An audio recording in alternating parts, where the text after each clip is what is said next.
Hey guys, welcome to a new video. Like, comment and subscribe if you enjoy. Without any further interruptions, enjoy the What If. Chapter 6 Rivalry. It was already late in the night when one Uzumaki Naruto opened the door to his apartment, before allowing himself to breathe properly. Switching the lights on, one detail on his person revealed itself. He was severely bruised and every step he took, a slight moan of pain was released. All the genin wanted right now was to crash on his bed as he allowed his high regeneration powers, Kyuubi, to work its magic. The day today started out like any other day for the last 4 weeks after his team passed Asuma-sensei's genin test. His team would meet every day at Training Ground 10. He woke up a couple hours earlier than the meeting date, so that he could get some hidden training done, mostly chakra-intensive exercises like chakra control, ninjutsu and genjutsu. He would leave the physical workout to his team training, since it would be prudent to spar against his team or even Asuma-sensei as opposed to battling his clones the entire time. After a couple spars with the team, Asuma-sensei would take the team to the Hokage's office for a D-ranked mission. When Naruto learned about the nature of those, he became frightened. He allowed his vivid imagination to run its course, picturing how one Nadaime Hokage would react upon hearing about what it entailed. Of course, D-ranked missions, or chores as Naruto preferred to call them, did not exist in war times. Back then, the village earned its money with more hardened missions. Perhaps, the risk-free missions, back then, was to deliver a scroll to another village. After the shock ceased, Team 10 got a respectable rate of 2 D-ranked missions per day. It was actually at Naruto's insistence, because Shikamaru was all in favor of not doing any missions. Naruto even convinced the Hokage into giving him a solo 3rd D-ranked mission, after getting Asuma's approval. He argued that it would benefit his income sum, considering that he no longer received any help. In fact, one of his solo D-ranked missions was the reason he was in the state he was upon entering his apartment. Apparently, a civilian wanted to test his fighting skills against a genin shinobi and Hiruzen saw no harm in giving it to Naruto, considering his taijutsu prowess corroborated by Asuma.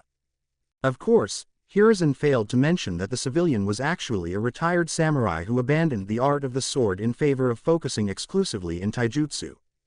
The spar, if Naruto could call it, that lasted about an hour as the opponents traded equal blows with one another. The client of course had strength and experience whereas Naruto only had agility and the knowledge passed on by the Nadaime. Still, the client applauded the boy for his fighting prowess and promised that he would report so to the Hokage the next day. For Naruto's experience, it was a boon. To his body, however, not so much. Man, I swear that guy has bones of steel. Well, I guess I can skip training tomorrow for a good night's sleep. That was the last sentence he spoke before he passed out on his bed. The next day . Upon feeling the first rays of sunlight on his face, Naruto's eyes slowly opened up. Normally, he would be out of bed long before the sun came up. Come to think of it, this was perhaps the first day since he met with the Nadaime Hokage that he had overslept. The pain from yesterday was now a mere nuisance. The genin got out of bed and went about his morning routine as if he was on vacation. His team normally met in about 2 hours from now, so he could afford to take his time in getting ready. Unfortunately, his body was used to speeding this up, so it took no longer than 20 minutes for him to fulfill his usual routine. That meant that he had a lot of time to kill. What to do, he wondered. He was not a fan of taking leisure walks around the village, nor was he inclined to visit someone. Unfortunately, or fortunately in his mind, both his profession and his hobby were perfectly aligned. He had to keep training in the shinobi arts to improve his skills and rise in the ranks.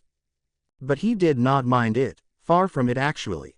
Opening his closet, Naruto grabbed 2 small scrolls and opened them on his kitchen table, one on top of the other forming a cross. Performing a sequence of hand seals, both scrolls came alive, with kanji spreading over the table. Naruto bit his thumb to draw blood and went through hand seals before passing his bleeding thumb on the 2 scrolls, summoning a big blue scroll, Nadaime's legacy.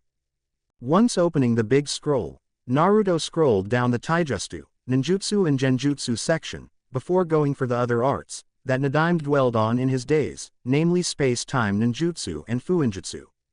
There were lots of information about one technique called Edo Tensai, but Tobirama strangely wrote only how to release the technique, rather than how to perform it. Naruto knew now that the Nadaime had a reason for everything he did. The description alone indicated that the technique allowed the user to summon the dead. That was enough for the boy to steer clear. Regarding space-time ninjutsu and fuinjutsu, Tobirama had already briefed Naruto that it would take a long time before he would begin to understand the concept. The scroll explained that it would be preferable for Naruto to begin with fuinjutsu first, which would allow him the adequate basis for space-time ninjutsu afterward. Tobirama's trademark ability, beyond his Suiten capabilities, was the technique called Hiraishin, which according to the man, is a space-time ninjutsu used in conjunction with a fuinjutsu formula. All these words caused nothing but headaches to the genin, but Tobirama never expected him to learn space-time ninjutsu at least before becoming a junin. So far, the boy settled for learning beginner fuinjutsu formulas. Storage seals and even explosion seals were amongst his range of knowledge for the moment and would certainly accompany him throughout the genin days. Tobirama spent some time tuning Naruto's calligraphy in one of their sessions together. For the moment, he didn't have money to purchase scrolls. That would have to wait until he performed C-rank missions. Also, Tobirama instructed Naruto to spend some time in the library researching about the theory behind fuinjutsu. Therefore, Naruto expected a few trips to the shinobi library after today's training. Looking at the clock, the boy sealed Tobirama's scroll and left his apartment. Choosing to simply walk towards the location, Naruto wondered about the road ahead of him, regarding the challenges and the expectations placed upon him by the very own Nadaime Hokage. It was one thing when said man was around to guide Naruto throughout the training, but now Naruto had to make do with the knowledge imparted on the scroll. What if? The thought stopped as soon as those words initiated, and the boy couldn't help but shiver at the memory of Tobirama vividly explaining to him that thinking about the what-ifs was a complete waste of precious time. The man always enjoyed using those water whips of his. Training ground . Arriving on time, Naruto walked straight to his sensei, who was calmly smoking his cigarette with an aloof smile on his face. Ever since they became Team 10, Naruto's relationship with his second sensei slightly improved. The boy enjoyed their training sessions, even if he could not use his full arsenal of skills at the moment. In their spars, Naruto would use taijutsu and kenjutsu with a couple shurikenjutsu as well. Ninjutsu was limited to the usual 3, however, much to his internal chagrin. Aside from constant spars with his sensei and his teammates, the latter always won by Naruto, their team got started on learning chakra control exercises. Asuma used this opportunity and passed the ball to Naruto. Since he had learned it, Asuma urged Naruto to teach the craft to Shikamaru and Hinata, showing the first signs of laziness in Naruto's book. Unsurprisingly so, Hinata got it right on her third try. The Hyuga clan were prodigious in their use of chakra. The Juken required precision more than anything else. Shikamaru was not bad, but he did test Naruto's patience by requiring 3 days to get to the top. However, the Nara clan were highly renowned for their intelligence, not their work ethic. His lazy teammate understood the concept the minute Naruto explained it. When applying theory into practice, however, Shikamaru just did not bother to apply himself 100%. As such, Naruto kept complaining the entire time, much to Hinata and Asuma's amusement. A couple more taijutsu drills were run, before the team would go to the mission room for those same old boring D-rank missions. The boy could not complain much, considering that it was his main source of income, but sometimes he just wished to vent out his frustrations on the man who created these types of assignments. As per usual, the team grabbed their 2D-ranked missions for the day and quickly took care of that. Normally, Asuma would dismiss his team for the day, but today he had a different idea. At the barbecue place . He gathered his team for a nice barbecue dinner for some much-needed conversation. Well, it's been 4 weeks since we started and I feel inclined to discuss a very important subject with all 3 of you. It is my job as your sensei to guide you and train you into becoming accomplished shinobi and kunoichi. However, that does not mean that I can simply choose what I believe is right for any one of you. You 3 have a great deal of different skills to choose from, and it's important to consider them all so that you can choose just which type of shinobi you will be in the future. For example, I chose to focus in training my ninjutsu affinities and to develop a unique fighting style using my trench knives. While it was adamant that I learn other skills as a Junin, I have always stayed true to my choices as a shinobi. All three genin nodded as the food arrived. Asuma continued his first lecture. That being said, I understand that both Hinata and Shikamaru have clan techniques to fall back on, but that doesn't mean you cannot learn different skills. In fact, I believe it's prudent, considering that your clans are very well known throughout the elemental countries. The Hyuga clan are powerful, but more so up close range fighting. Against a long-range fighter, the Jukin is worthless. The shadow techniques of the Nara clan are also known. Hinata and Shikamaru nodded solemnly, both knowing bits and pieces about their fellow clan members dying because of said weaknesses. Troublesome, I understand that, sensei. Asuma showed an apologetic smile. The conversation was indeed important. So, I would like to hear you first, Shikamaru.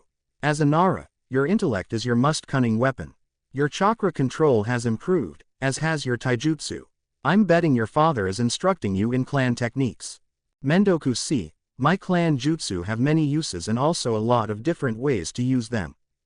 The enemy may know about them, but they can't know for sure what I will do. But then, I'm talking about enemies close to my level here. Asuma nodded at that. Shikamaru continued, like you said, sensei, my mind is my most cunning weapon. So, I was thinking about skills to complement my clan jutsu, like genjutsu perhaps. Naruto remained quiet throughout the entire ordeal, savoring his meat instead. When he heard Shikamaru's choice, he couldn't help but applaud his choice.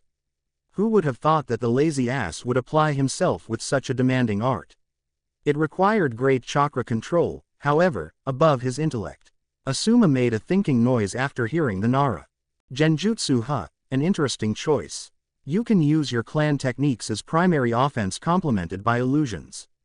Not bad. I guess I can give you the basics and then perhaps ask a few favors from a specialist. Asuma actually believed it would be better if Shikamaru went for offensive techniques, like taijutsu or even ninjutsu. Then, he flinched at the memory of a rather heated discussion he had with said specialist about the usage of genjutsu. Okay. Good, Hinata, how about you? Upon receiving the spotlight of three set of eyes, the timid girl flinched a little bit, before rubbing her fingers together. Asuma frowned instantly at the display. He remembered his conversation with Kurenai about how Hyuga Hiyashi treated his eldest daughter and that her shyness was a direct byproduct of how she was raised, especially after Hinata's mother perished. She was improving her confidence gradually in training with Naruto and Shikamaru, though. Both boys realized and made every effort in helping her ever since. Well, I was thinking about training in long-range skills, perhaps archery. She looked at both Naruto and Shikamaru for reassurance and relaxed upon seeing them smile and nod at her. Archery, a fine idea, Hinata. With your Byakugan, you could be quite lethal from a distance. Most impressive. If you want, I can accompany you for the necessary supplies so that you can practice. I am sure your teammates will aid you, especially Naruto. If you are able to hit him while he's moving, then you're good to go. Naruto was smiling at the timid girl, until that part. Asuma had an amusing expression on his face as he observed the quiet boy frowning at him. Oi, what do you think I am, a living target? I may be fast, but I don't like the thought of being hit by her arrows on a daily basis, you know. Hinata giggled at the display. This would be training for you too, in agility. With her Byakugan, her precision will no doubt be top-notch. Once the arrow flies from her bow, you will have little time to dodge. The man barked in laughter as Naruto mumbled incoherent cursing at him. Oh come on, Naruto, don't be like that. I am sure that Hinata here won't target your vital organs, so you are safe. If she is able to hit you, then that means that you're not fast enough, that's all. The grumbling never ceased. And to think I was beginning to like you, sensei. Asuma laughed at the comment. He was enjoying this team, more than he thought he would. Okay, enough teasing. How about you, Naruto? Asuma asked the question, but from the inside, he was actually waiting for the answer in anticipation. The kid was gifted, way more than a seasoned genin. His chakra control was excellent, his ninjutsu and taijutsu prowess were outstanding. Asuma had a prodigy in his hand and Naruto could simply specialize in anything, he mused. Naruto, for his turn, had a clear choice in mind, but he also had side projects of his own and none of those would be revealed until later on. The boy allowed himself a small second of amused thinking, though, answering that he would want to specialize in space-time ninjutsu and fuinjutsu. Yeah, highly amusing would be his sensei's face. I would like to find out my ninjutsu affinity and master it. Asuma nodded with a smile. With his prowess in the battlefield, Asuma had no doubt that the boy will be a force to fear. Elemental ninjutsu, you say? That's quite advanced stuff, though with your chakra control, it's not impossible. Most shinobi takes a lot of time to learn an element. Say sensei, how can I learn my element? Asuma was surprised at the sudden question. With time, the Hokage's suspicion lessened, but it was still there. Nonetheless, Asuma saw no point in not answering, considering that both Shikamaru and Hinata were also interested. He really wanted his students to learn ninjutsu to fall back on, and this was the perfect opportunity to instill said knowledge in their brains. Who knows, maybe Hinata and Shikamaru would take an interest. There is a special paper to determine one's affinity. Actually, I happen to have it with me.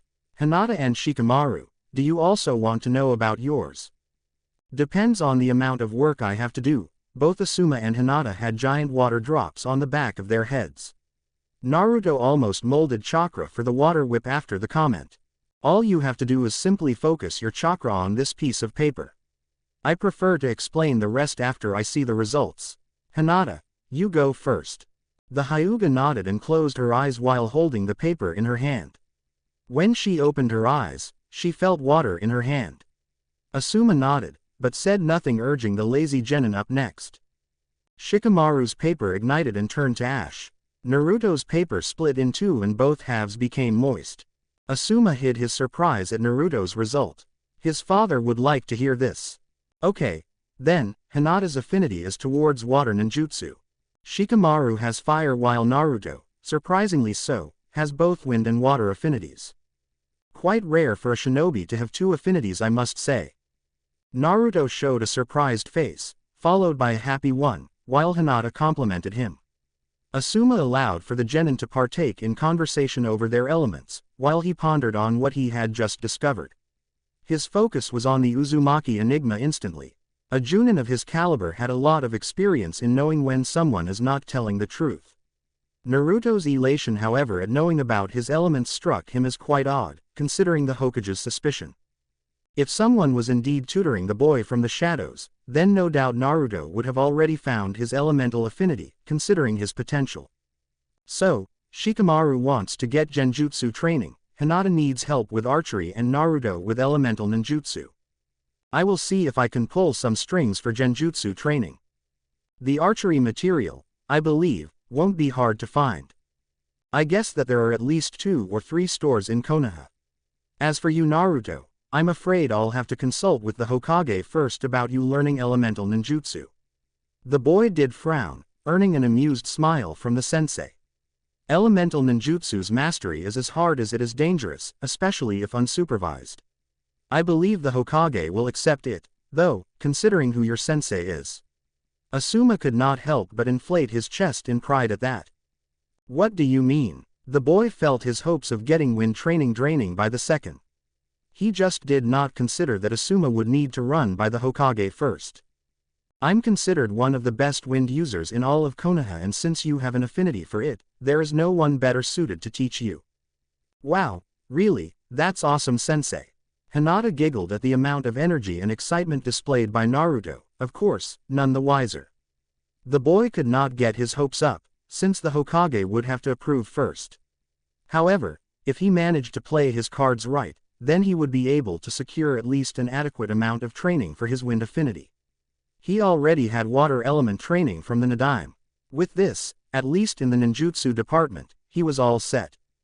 Eventually, the team left the restaurant and split towards their respective homes or the Hokage's office. The Hokage's office . Asuma just stared at his father while the old man made humming noises, at the same time as he smoked his tobacco. Asuma wanted nothing more than to know his father's thoughts right away. He admitted into being quite enthused about the prospect of passing his craft to the boy. However, for that to happen, at least right now, he would need the Hokage's consent. In addition, there was the problem of how exactly the boy got so good and without apparent supervision. A slight vein pulsed from his forehead as he could see an amused smirk from his father. "You know it irks me when you take this long to answer, right?" "Yes, well, as per Naruto's situation, it's indeed quite rare for him to have two affinities, wind and water. Though I guess it's only natural that he had inherited it from his father and his mother. If I recall, Minato had wind and Kushina had water, though neither of them chose to venture on their affinities. Minato's style was more in fuinjutsu and space-time ninjutsu, while Kushina preferred close-range fighting with her chakra chains. Asuma, what can you tell about his chakra paper?" Asuma frowned at the question, knowing all about what his father wanted to know. Indeed, the chakra paper allowed one to discover the elemental affinity. However, when a shinobi possesses a high affinity for an element, the paper behaves slightly different. His wind is the dominant affinity and quite strong one at that. His water element is not a weak affinity, though. Hinata's paper became moist, but the halves of his paper were soaked. Hiruzen caressed his chin. Interesting, Naruto-kun's future gets brighter and brighter. And how he did react to the news. He was excited, dare I say that he was clueless before, which struck me as odd considering the suspicion that someone is training him. Hiruzen nodded. Indeed, perhaps we can attribute his surprising growth to him simply applying himself harder. It pains me to consider the possibility that Naruto-kun was hiding from me, but I had to look at the situation from all possible perspectives. Hiruzen allowed himself some time to look down in shame over his actions. When the boy was not doing well in the academy, he wished that the boy would apply himself. In the end, he did apply himself, but Hiruzen was caught wondering if someone did help him. In truth, all he did was believe that Naruto alone did not possess the necessary skills to grow as a shinobi. Well, the fact remained that Naruto did improve, and he did it by proving everyone wrong, even Hiruzen himself. "Okay, Asuma, I'll allow you to start his wind training, but only the theory and elemental control exercises for the moment." Asuma nodded and got up from the chair. "Would I be wrong in assuming that you're no longer interested in investigating his situation further?" Hiruzen nodded with a resigned expression. Thus far, he has never demonstrated anything beyond exceptional skills in what was taught at the academy. The two chakra control exercises aside, his skills are centered in taijutsu, kenjutsu and shurikenjutsu. If someone else were in fact tutoring him, he would certainly possess a more varied arsenal of skills already. Yes, there is no reason for us to keep looking anymore, Asuma. I can tell that he will only grow as a shinobi, and it's our duty to guide him. Good to know, because I'm enjoying my team more and more. It would be a shame to disrupt their growth, based on assumptions. "See ya, old man." Asuma saluted him with a wave, before leaving in a shunshin. Hiruzen, now alone, stood over Naruto's shinobi records, pondering. If the boy showed as much prowess in the ninjutsu department as he had with taijutsu, then by all accounts, Naruto would be a prodigy. In the same path as Minato's son was Kakashi's student Uchiha Sasuke. Hiruzen was optimistic already for this new generation as all the clan heirs graduated. However, while all of the clan members showed promise in their families' respective abilities, Naruto and Sasuke were the only ones so far that displayed promise in overall skills. Naruto more so, considering that he had no one to assist him and still shown such promise. Right now, Sasuke had the slightest advantage, because his family taught the lad fire ninjutsu. However, that will change once Naruto gets the hang of his element. Hiruzen had no doubt in his mind about the boy's immense talent. As such, he knew that the boy would catch on very quickly, even something as advanced as wind manipulation. The next day The next day came and the team began their morning routine like usual. After 2 hours of practice and spars, Asuma gathered his 3 genins. "Okay team, we'll now go to the Hokage for a mission. Now before we do that, I would like to follow up on our conversation last night. Starting with you Shikamaru, since you are interested in learning genjutsu, I asked a favor from another Junin who's specialized in the field. For now, she believed it prudent to first learn the theory behind the art of illusions, so here you go. Asuma tossed a scroll for the pineapple-haired genin. In that scroll, she detailed not only the basics, but also some chakra control exercises. Genjutsu requires great chakra control to perform, after all. Of course, Shikamaru would release a sigh in dismay thinking about the amount of work he would have to do. Man, is it too late to change my mind about this? I get the feeling it's going to be quite troublesome. Naruto snorted at that comment. It took him a lot of time and effort for him to be able to use Genjutsu. Naruto also had the Nadaime to thank for giving input so to speak. Asuma, for his turn, just smirked at Shikamaru's comment, before moving on. Naruto, you wished to learn wind manipulation, so like Shikamaru, you'll start with the theory first and then we shall move to the practical exercises. It will take plenty of time for you to start learning techniques, but you have plenty of time for that. From the inside, Naruto groaned, but from the outside, he smiled and took the scroll. He opened up the scroll and started reading it right away, blocking his attention to the outside world. Now with Hinata, before we go to the Hokage, we shall stop at a weapons store to purchase a set of bow and some arrows for you to practice. So, let's move on shall we? The team then left the training ground with Naruto half-walked half-focused on the scroll. Even if it was just theory, it was quite vividly described. As the team walked, Asuma saw another Junin coming in front of him, actually doing the same thing as Naruto was doing, reading.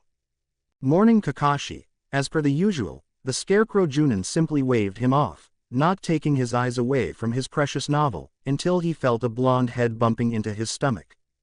The Junin looked down from his book to see two blue eyes looking at him with a forgiving look on his face. Hatake Kakashi admitted that he interacted very little with his sensei's son. Well, very little was an understatement as the most they interacted was when Kakashi had to shadow the kid back in his Anbu days. Despite it all, he had heard stories of sensei's son from Asuma and from the Hokage at times. He could see from the kid's posture alone that the rumors were quite true. Asuma came up to him 2 days ago, stating how skilled Naruto was and that he wanted to measure his skills against one Uchiha Sasuke, the Rookie of the Year. At the time, Kakashi simply shrugged it off saying that he would think about it.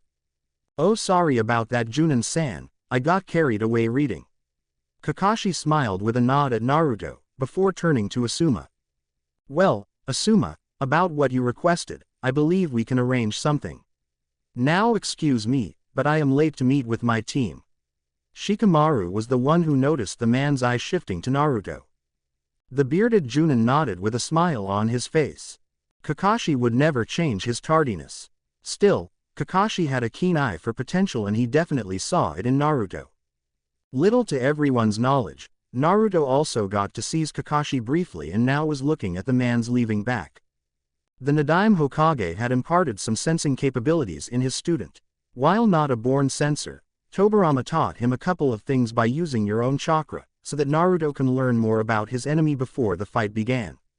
He did so with Asuma when they first met and now he did it with this guy Kakashi. While Asuma had more chakra capacity than Kakashi, Kakashi's chakra felt denser. His chakra coils are perhaps more developed than Asuma's. Asuma-sensei, what was it that this Kakashi said? Shikamaru asked, earning an amused laughter from his sensei. Oh that's nothing, just a silly bet between Junin. Now, let's keep moving. In no time, the team got inside a weapons shop and waited for Hinata to purchase the needed material for her craft. Shikamaru spotted a chair placed by the counter and immediately took a relaxing seat while Asuma helped Hinata with her choices. The person who worked at the store was with them the entire time, allowing the remaining member of the team to roam around the store's many items. Usually, he would not bother to come inside without a decent-looking henge. He noticed that when he personally came to purchase something, the vendor would overcharge him. However, when he simply came in as a brunette individual, no whisker marks and a chunin vest, he even got discounts and promotions. Of course, he could simply go to the Hokage or his sensei to complain, but then he simply didn't want to bother himself with such nuisance. In addition, it was good practice as most of these vendors had at least genin shinobi training. With everything taken care of, the team marched towards the Hokage Tower for their mission. Mission assignment office The Hokage chose this specific day to join the Chunin board responsible for the mission assignments. It was not required of him, but he did so in order to address his shinobi personally from time to time. This morning, a few of the genin teams had already came by and left with their assignments. The rookie squads, however, have yet to appear. He knew that Kakashi's team would be the last, but Asuma's and Kurenai's didn't usually take this long to show. He smiled, however, as soon as he heard footsteps approaching. It looked like Asuma's team came out in first today. The genin came in front with Asuma in tow as they lined up in front of the Hokage. Team 10 reporting for duty. Asuma proudly announced, earning a nod from the Hokage. Well, I was wondering when you'd appear, Asuma-kun. Your team usually comes much sooner. Okay, now Team 10, we have a long list of D-ranked missions here for you to choose. This was Naruto's cue to ignore the Hokage. Yes, he wanted nothing more than to complain right now to the old man about these so-called missions. Wastes of time, he considered them with the exception of the one he completed solo. An important part of the Nadime's training was that, although Naruto trained extensively in mastering his skills in combat, he had minimal opportunities to really test himself. Sure, training with his team was nice and all, but he barely worked against his teammates and Asuma would never really push him. He needed opponents. He needed experience above all things. He stopped his wonderings when he heard the 2D ranked missions his sensei selected for the team. Oh, and by the way, Asuma said just as they were about to leave. I believe that my team is ready for C-ranked missions. This took his team by surprise, even Naruto. Yumi no Iruka looked perturbed. Are they now? Well, perhaps tomorrow, we can choose one. Asuma nodded, before leaving the Hokage alone with his 2 Chunin in attendance. Hokage-sama, is it really wise to send them on C-ranked missions so soon? They graduated last month. The Hokage smiled as he turned to his trusted Chunin. While it's true that they lack experience, it is also true that these 3 are quite gifted genin. Shikamaru is quite the genius and strategist of the team and Hyuga Hinata has a solid grasp on her Byakugan. Last but certainly not least, Naruto-kun is perhaps the most gifted genin of his generation. According to my son's reports, Naruto ranked very high in pretty much all there is for a fresh genin to know. I am sure that he will reach great heights in his career. That's precisely why I have allowed them to participate in C-ranked missions. Naruto-kun is skilled, but like you said, he lacks experience. You can only improve yourself by facing adversities and coming out on top. Iruka almost felt ashamed after the lecture, but his worry remained. I know that they are gifted, but I can't help but feel it's too soon for them. The Hokage only smirked at the man. He had chosen wisely in placing Iruka at the academy. That goes to show how much you care for your students, Iruka.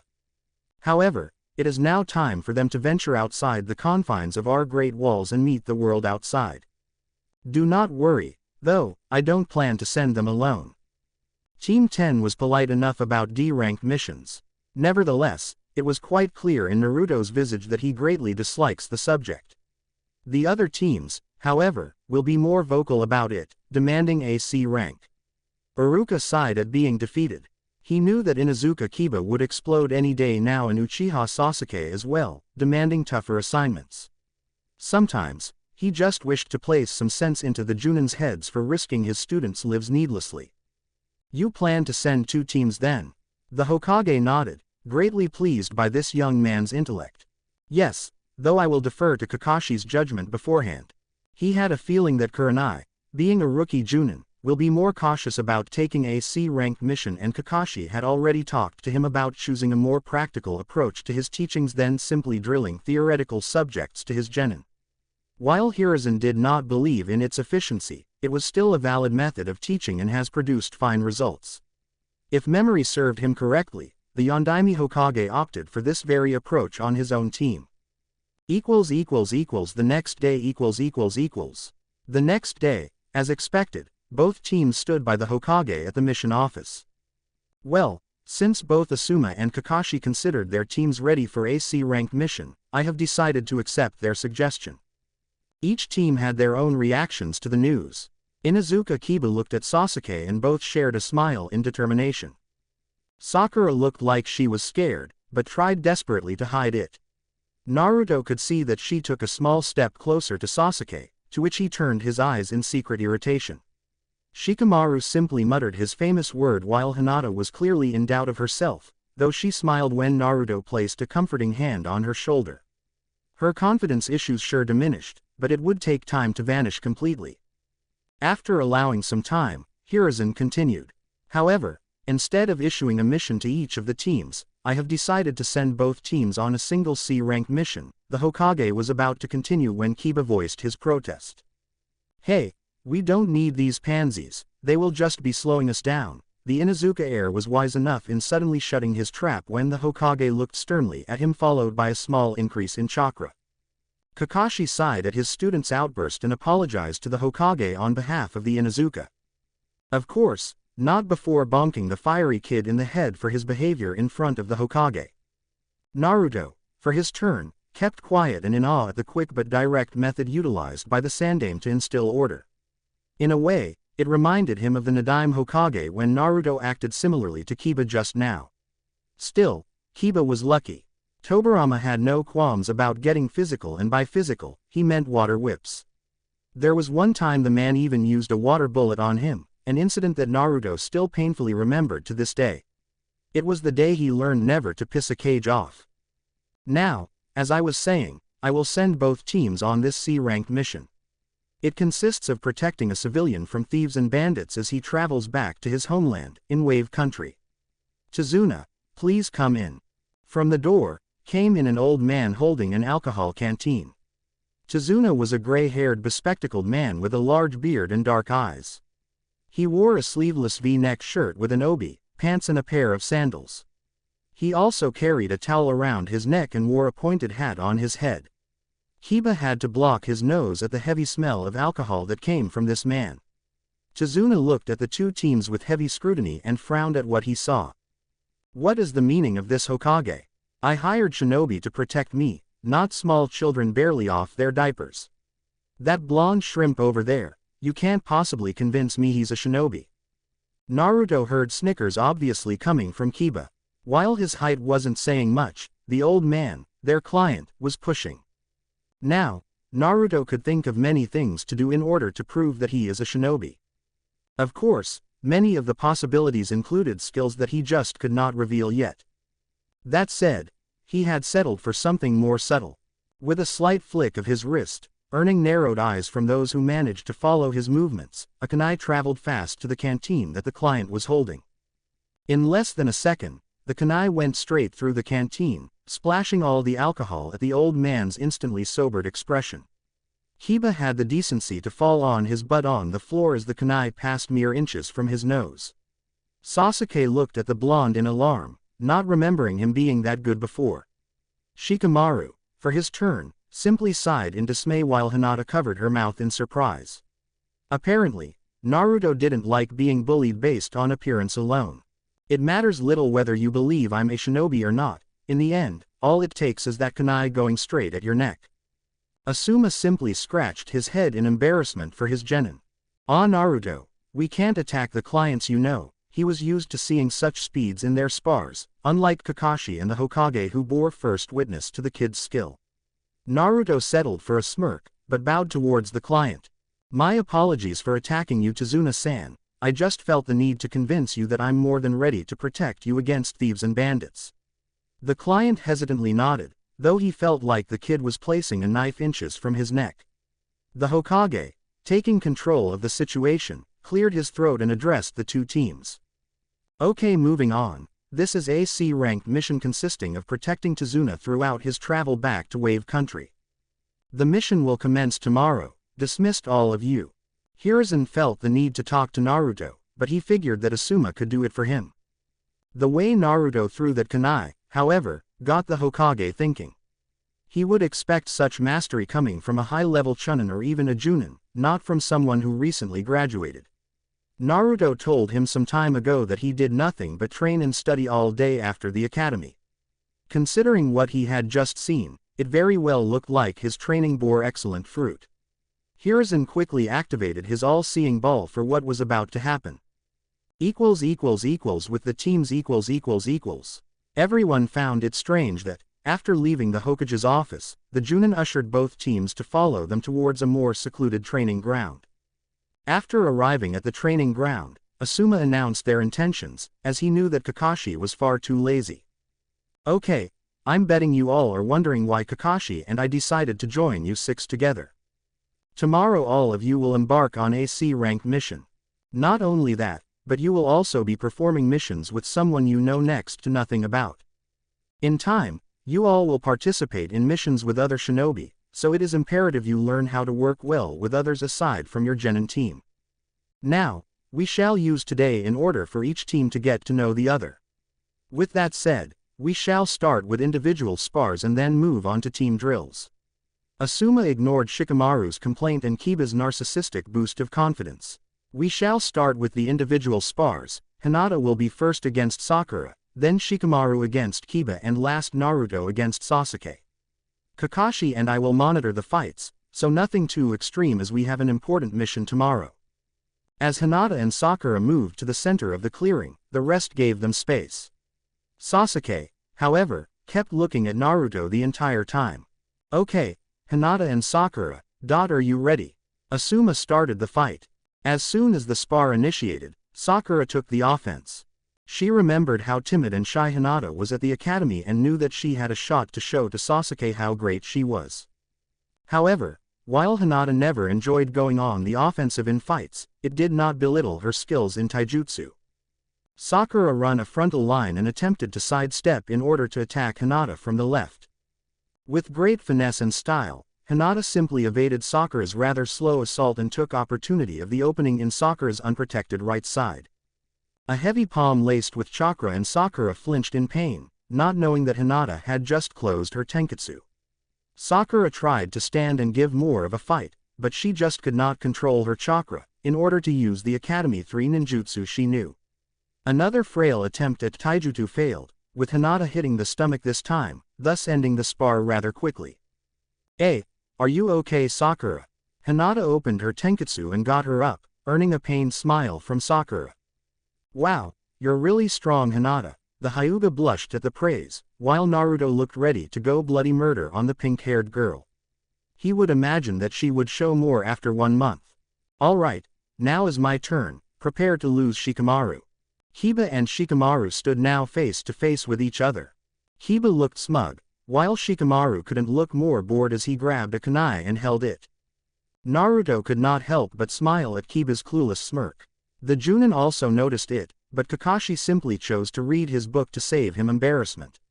With an amused smile, Asuma announced the beginning of the fight. Kiba, still smiling like an idiot, prepared to attack, only to realize that he just couldn't move his body. Not even Akamaru could move, considering that the little puppy was also caught in the same technique. The Inuzuka remained baffled and snarled at the Nara. "What did you do to me, bastard?" Shikamaru only sighed in dismay. He didn't feel like explaining much. "Why don't you look down and tell me what happened?" Kiba did as instructed and indeed saw that his shadow was connected to Shikamaru's. Suddenly, Shikamaru extended the arm that he was holding the kunai, forcing Kiba to do the same, except that his hand was holding nothing of the sort. A couple of steps later, Shikamaru stopped walking. The kunai stopped inches from Kiba's chest and would keep coming. The Inuzuka snarled at losing, but conceded. Kakashi felt the need to explain to his clueless student. The Nara clan specializes in manipulating their shadow. It has many uses, one of them involves binding the opponent by capturing your shadow. Kiba listened to his sensei speak while Naruto and Sasuke got into position against each other. The rest already gave the boys some room. In Sakura and Kiba's mind, Naruto would no doubt lose. He may have shown improvement in school, but he had graduated in the middle of the class, while Sasuke was the top student. Meanwhile, Shikamaru and Hinata doubted that Naruto showed his best at the academy, merely showing enough to graduate. It was not to say that Naruto was stronger than Sasuke, only that one could not base Naruto's skills according to his display up until 1 month ago. Kakashi and Asuma stood side by side as they silently conversed with one another. The first 2 fights were indeed for the teams to know each other, but this last fight was actually a bet formed between them as to whom was the strongest genin of this year. Sasuke, meanwhile, looked at his opponent and remembered how fast he moved back at the Hokage's office. It had been a month since he last saw Naruto fight, and back then, it was completely different. Sasuke Uchiha's blood pumped inside his veins and he felt excitement over the upcoming battle. If he improved this much, then Sasuke may have found a worthy adversary to test his skills against. Kiba was okay in the taijutsu department, but the Inuzuka just could not offer Sasuke more than a few minutes of a fair fight. Naruto, for his turn, looked at Sasuke while remembering what the Nadaime said about the Uchiha clan. Even if Tobirama focused more on the Sharingan, he did share some intel on their way of thinking and how they behave in the battlefield. Their taijutsu style focused mainly in anticipating the opponent's movements. Even without the Sharingan, the Uchiha had trained their eyes and body to adapt according to the enemy. That being said, it will always appear that an Uchiha is faster than he actually is. Aside from that, though, Naruto saw this as an amazing opportunity to gain experience. Asuma took a couple steps further and announced the beginning of the fight. Naruto went on the offensive immediately, hurling a group of shuriken at impressive speeds. Sasuke reacted instinctively, not much expecting a long-range assault in a spar. He evaded the projectiles and charged at the Uzumaki, using chakra to increase his speed. He was within Naruto's guard in less than 2 seconds, before aiming a brutal punch at Naruto's face. Naruto, for his turn, quickly turned his body and redirected Sasuke's punch with his arm.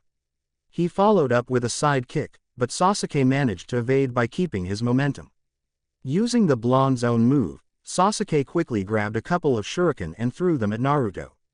From such close proximity, the shuriken were unavoidable, piercing his arm and stomach.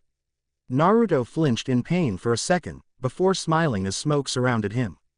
Sasuke, instead, pierced a log instead. Naruto came from his behind, but he was not alone. By his side, 5 bunchins mirrored his every move. Sasuke quickly threw shuriken at them, dispelling the bunchins. However, since they were too close, Sasuke could not avoid a direct punch to the stomach by the real Naruto.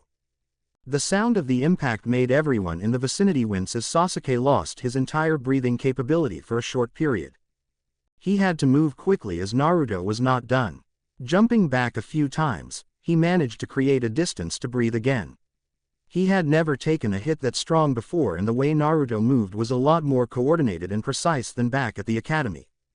Getting a new resolve, the Uchiha charged once more and started a close-range fight with Naruto, neither showing dominance over the other. Their movements were fast, faster than genin level easily. The spectators, at least the genin, were surprised, or in Kiba's case, speechless. He could barely follow those movements. Sakura simply stopped trying altogether. Indeed, Naruto is quite skilled, as you said, Asuma. The bearded Junin smiled while lighting up a cigarette. So is Sasuke, but Naruto normally moves faster. Remember that he has complete mastery of his chakra, but so far he is not using it to fight Sasuke. Kakashi looked at Asuma from the corner of his eyes and focused on his old sensei's son, and indeed Asuma was right. Back to the fight, Sasuke found that, at each passing second, that Naruto was slowly but surely increasing his pace as well as the strength behind the blows. To compensate, Sasuke focused more chakra into his limbs, but he could feel his capacity diminishing, whereas Naruto barely looked fazed. One aspect of the Uchiha's rules of combat is observation. Sasuke had to be observant in order to capture the minuscule details during a fight. That was why he was surprised upon seeing Naruto's facial expression during their fight.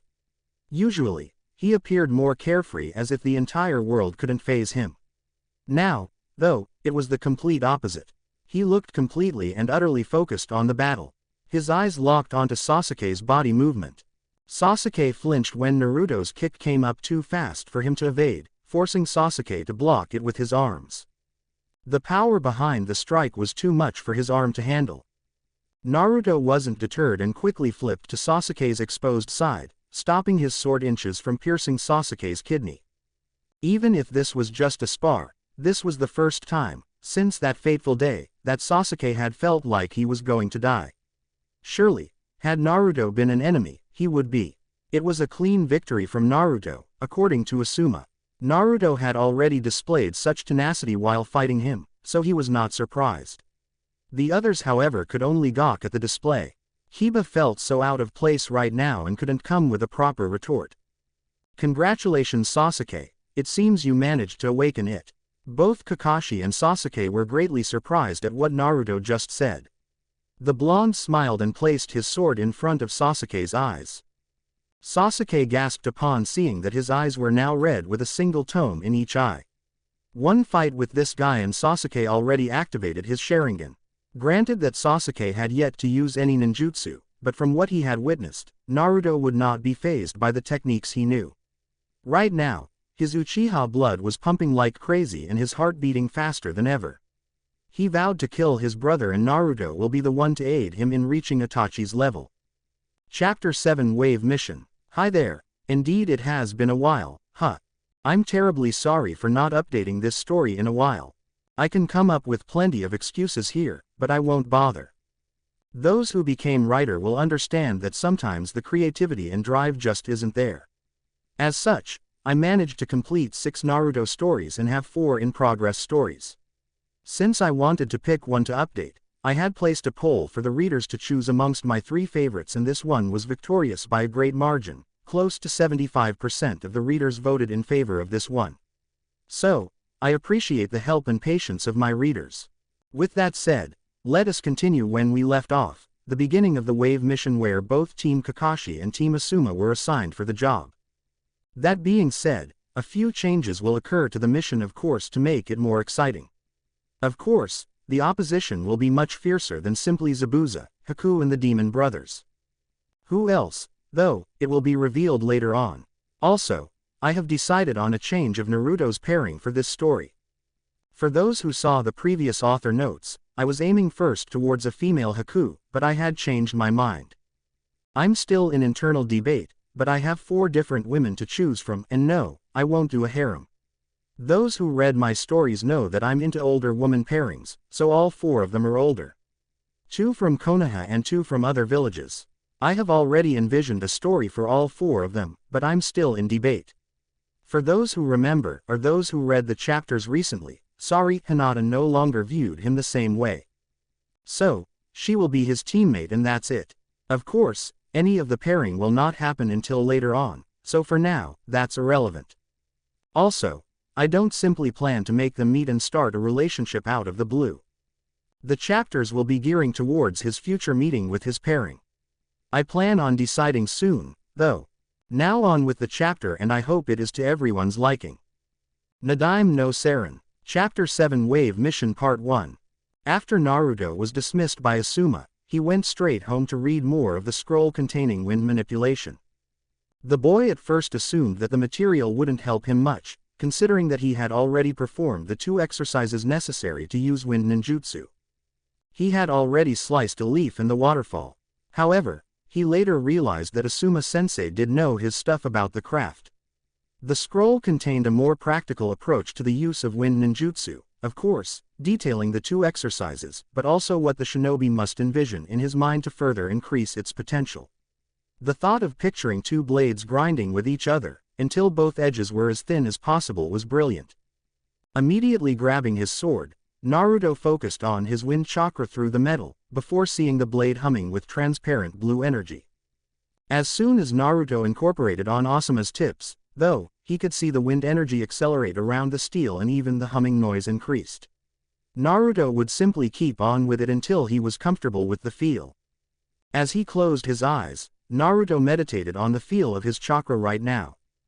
It was imperative according to Tobirama sensei that Naruto would use the exact amount of chakra needed for each technique. Of course, the theory of chakra was pretty much hammered inside his brain, but the Nadaime did say that the possibility of him running out of chakra was quite slim. Still, he carried on with the skill as he pictured wind razor-sharp chakra passing through his developing tenketsu. Once he had found the necessary amount, Naruto stopped the flow of chakra as he placed his sword back in the scabbard. The scroll had also indicated a rather exciting exercise. So far, Naruto had known only a technique that either accelerated projectiles Rapusu and one that sent a gust of wind to the opponent Daitapa. But he knew from the Nadaime's scroll that wind techniques also had cutting and slicing characteristics. Asuma's scroll explained how to use this specific ability. To slice objects using only your chakra. By using both hands, Naruto would have to position his hands in both sides of the object and focus wind chakra in the middle. Quite like the leaf-cutting exercise, but much more concentrated and precise. It is certainly detrimental to learn this before attempting one of the techniques. Taking a look off the scroll for now, Naruto looked outside the window of his apartment and realized that it was already night time. He was now debating between going out for a late dinner or heat up something inside and go to sleep early. Of course, he had a mission tomorrow morning, so going out was ill-advised. So, Naruto opted to heat up some pre-made food he received from Kosuke Akin and went to sleep soon afterward. Of course, it was no ramen, but the kind old man's cooking was considered a blessing for a young man growing up with little to no skill in the kitchen. Barbecue place . Inside the barbecue place, the three Junin sensei were having a nice dinner together to discuss some things together. It was the bet that Asuma made with Kakashi. If Naruto won against Sasuke, then Kakashi would buy Asuma dinner. Kurenai just went along for the ride, much to Kakashi's dismay. It was the first time that the famous Sharingan no Kakashi ever lost a bet, and the woman Junin wouldn't miss this opportunity to hear all about it. As such, after placing the orders and a good old sake bottle for the table, Kakashi and Asuma turned to explain to her the contents of the wager and how one Uzumaki Naruto managed to win a spar against Uchiha Sasuke in close range, using nothing but Tai, Kenjutsu and the regular 3 jutsu taught at the academy. Okay Asuma, now it's your turn to explain to me that exactly what you taught Naruto. The bearded Junin was feeling rather smug at the sight of a petty-looking Kakashi. Kurenai was also basking in the feeling, despite not being a part of the wager.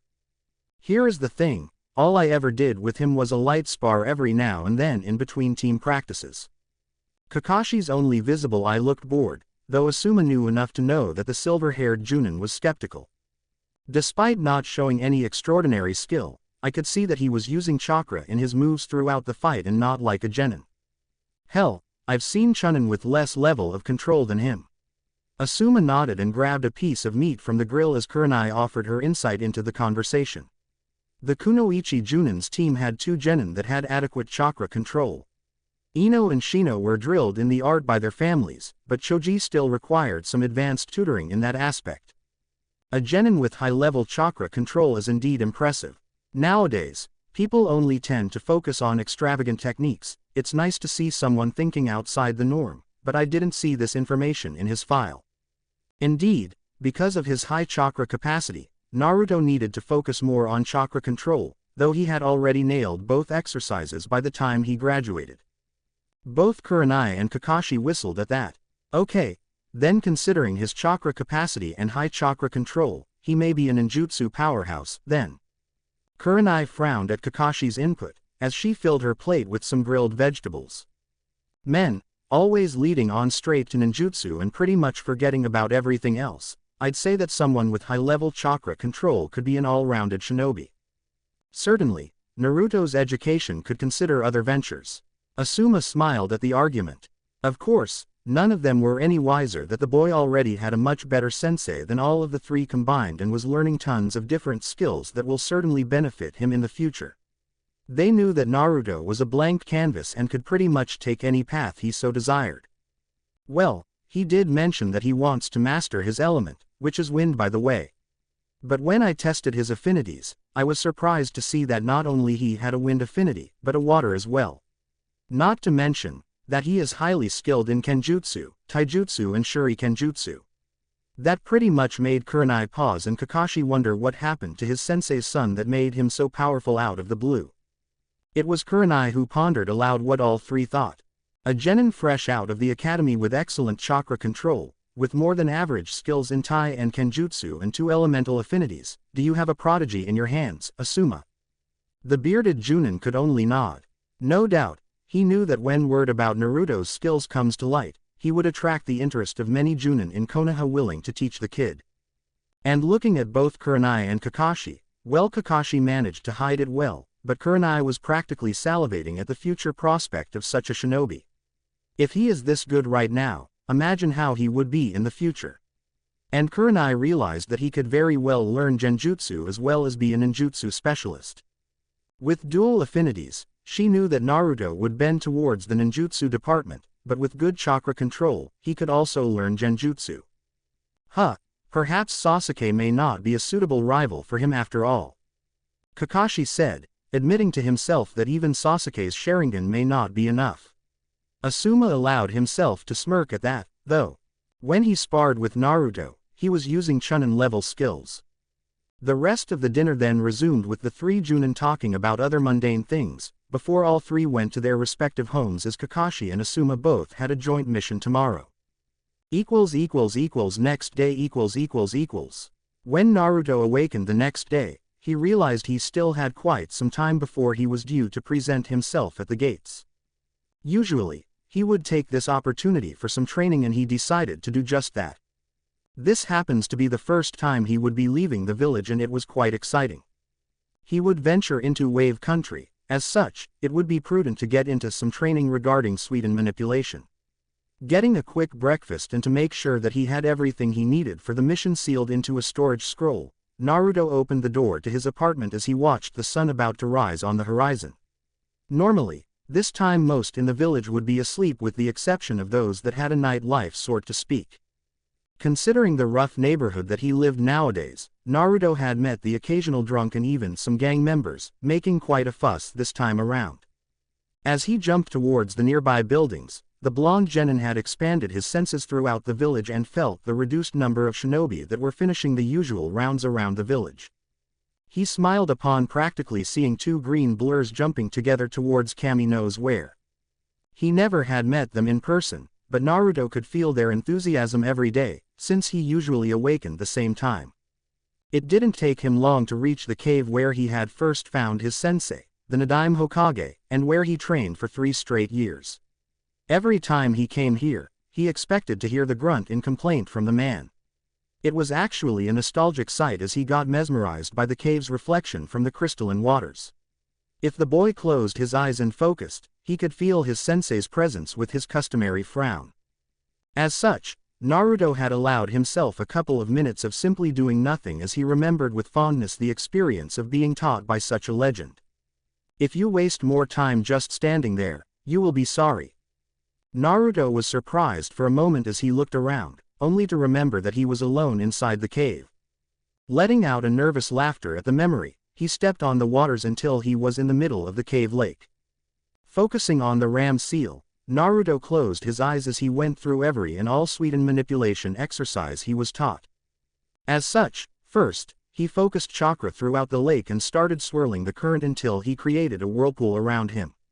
He would first increase the speed of the spinning vortex and then reduce it as he felt his connection to the water, just like his sensei did with no effort whatsoever. Naruto remembered the first time he saw the Nadaime doing this exercise. He was simply crossing his arms with a look of pure boredom as he commanded the water to do his every bidding. Thus, Naruto, with his eyes closed, pictured his sensei standing there by his side with his arms crossed and a proud smile on his face. "Sensei, despite not seeing you, I can still feel your presence." Going up a notch, Naruto then focused on a different set of hand seals and finishing with the bird hand sign as water goblets lifted from the lake, surrounding his body like suspended grenades in midair. Of course, being a C-ranked mission, Naruto didn't expect to be pushed enough to consider revealing his hidden ninjutsu knowledge. However, it would be a disservice to the Nadaime if he wasn't prepared for the eventual necessity. Considering the mastery he had in Sweden, Naruto could truly use at least some of what he learned if either him or his teammates were pushed. As he opened his eyes, Naruto allowed himself to relax his chakra coils somewhat as he saw the water molecules in the air slowly falling back to the lake as if it was raining inside the cave. Each droplet caused small ripples on the water as Naruto then left the water towards the cave's exit and then towards the location when he would meet his team and Kakashi's team as well. The gate . Upon arriving at the designated place, Naruto saw Sasuke there already. "Hi there Sasuke." The Uchiha in question was with both his hands inside his pockets as he turned to see Naruto approach. The blonde genin found it humorous that Sasuke was looking at him with the Sharingan activated. "Naruto, A short but formal greeting as Sasuke turned to look around once more, perhaps getting adapted to his new tool. Quickly extending his senses throughout the region, Naruto couldn't sense anyone approaching, so he just took a seat close to a tree as he observed Sasuke looking around. "So, how is it?" Sasuke turned to Naruto's question. "How does the Sharingan work, exactly?" Sasuke, though, had simply smirked at the question. "Why, scared that you will be beat next time we fight?" Naruto snorted at the comment. Tobirama-sensei did comment about the Uchiha clan's drive for constantly get into provocations. Well, Naruto was truly looking forward to testing himself against the Sharingan, so it was fair game. "Oh, I know about bits and pieces. You would be amazed at what some books and scrolls in the library says about the clans of Konoha. I was more interested in knowing about how it feels to have such a tool." Sasuke tsked as he deactivated his eyes. It still consumed too much chakra to use for longer periods. "I'm still adapting to it. As I look around, I can perceive movement before the person starts moving. Also, there are traces of chakra saturated in the air." Naruto hummed in recognition and Sasuke found himself feeling strange at receiving recognition from him. To this day, Sasuke never bothered acknowledging anyone in the village, not even the Junins. He had a target in mind and nothing in this village would deter him from getting stronger for the single purpose of killing his brother and avenging his clan. Amazing, indeed. Does it hurt? But, strangely so, finding out about Naruto's skills made Sasuke strangely so yearn about competing with him. Somehow, the knowledge of being acknowledged by a rival made his mind focus on something else aside from Itachi. "Only when I use it for longer periods of time." "I see. Well, I will admit that I'm quite eager to see your improvement." Naruto got up and dusted his clothes as Sasuke could see others approaching. He observed as Naruto greeted Shikamaru and Hinata. Sasuke keenly observed how at ease Naruto was in his posture as he conversed with his team. He could see confidence exuding from the genin and it intrigued him greatly. "Good morning Sasuke-kun." "Hi there Sasuke." The Uchiha then saw Sakura and Kiba also arriving together with Akamaru on top of Kiba's head.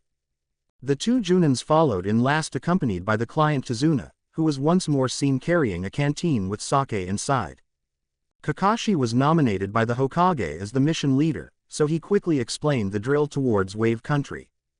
Considering Hinata's Byakugan and Kiba's effective nose, the Inuzuka would take point with Sasuke. Shikamaru and Sakura would be close to the client in the middle and Hinata would be in the rear with Naruto acting as her backup. Meanwhile, the Junin would simply observe the genin as they perform the protection mission. Considering it was a C-ranked assignment, neither believed that the group would be attacked. The most they would find were thugs and low-life criminals. So, the group cleared at the gates their departure and each genin fell into their assigned position, while progressing in a civilian pace. Along the way, Naruto paid very little mind to the conversation shared between Sakura and the client. The girl was actually asking about the existence of ninja villages in Wave Country. It was baffling the lack of focus, but Naruto couldn't simply allow himself to these feelings. The rest of the teams were more or less focused at the very least in their respective assignments. Kiba and Sasuke were up front, scouting up ahead with Kiba's nose. Shikamaru appeared aloof, but Naruto knew that he didn't need to worry about the Nara genin. His eyes may show boredom, but he was looking around for traps and eventual opposition. Hinata was activating her Byakugan every now and then and reporting to the Junin her findings, or lack thereof. As they progressed towards Wave Country, Naruto could better feel the humid climate in the area. As he extended his senses throughout the air, he found that his range of sensory ability increased. After a while of walking, the teams passed through a puddle of water on the ground. Neither of the genin appeared to notice, though the Junin looked towards each other and nodded. All 6 genin turned abruptly to the sound of movement behind them as they saw a chain filled with small blades coming out of nowhere and wrapping it in both Asuma and Kakashi, slicing their bodies in half before they even got the chance to see what was going on. The frightened look in their faces caught most by surprise. The rest of the genin, though, had mixed reaction as they saw what appeared to be 2 identical-looking shinobi with gray capes, breading masks and claw gauntlets joined together by the very chain who shredded the Junin's bodies. "Huh, easy, 2 down already." Their metallic voice reached everyone's ears, sending chills up their spine.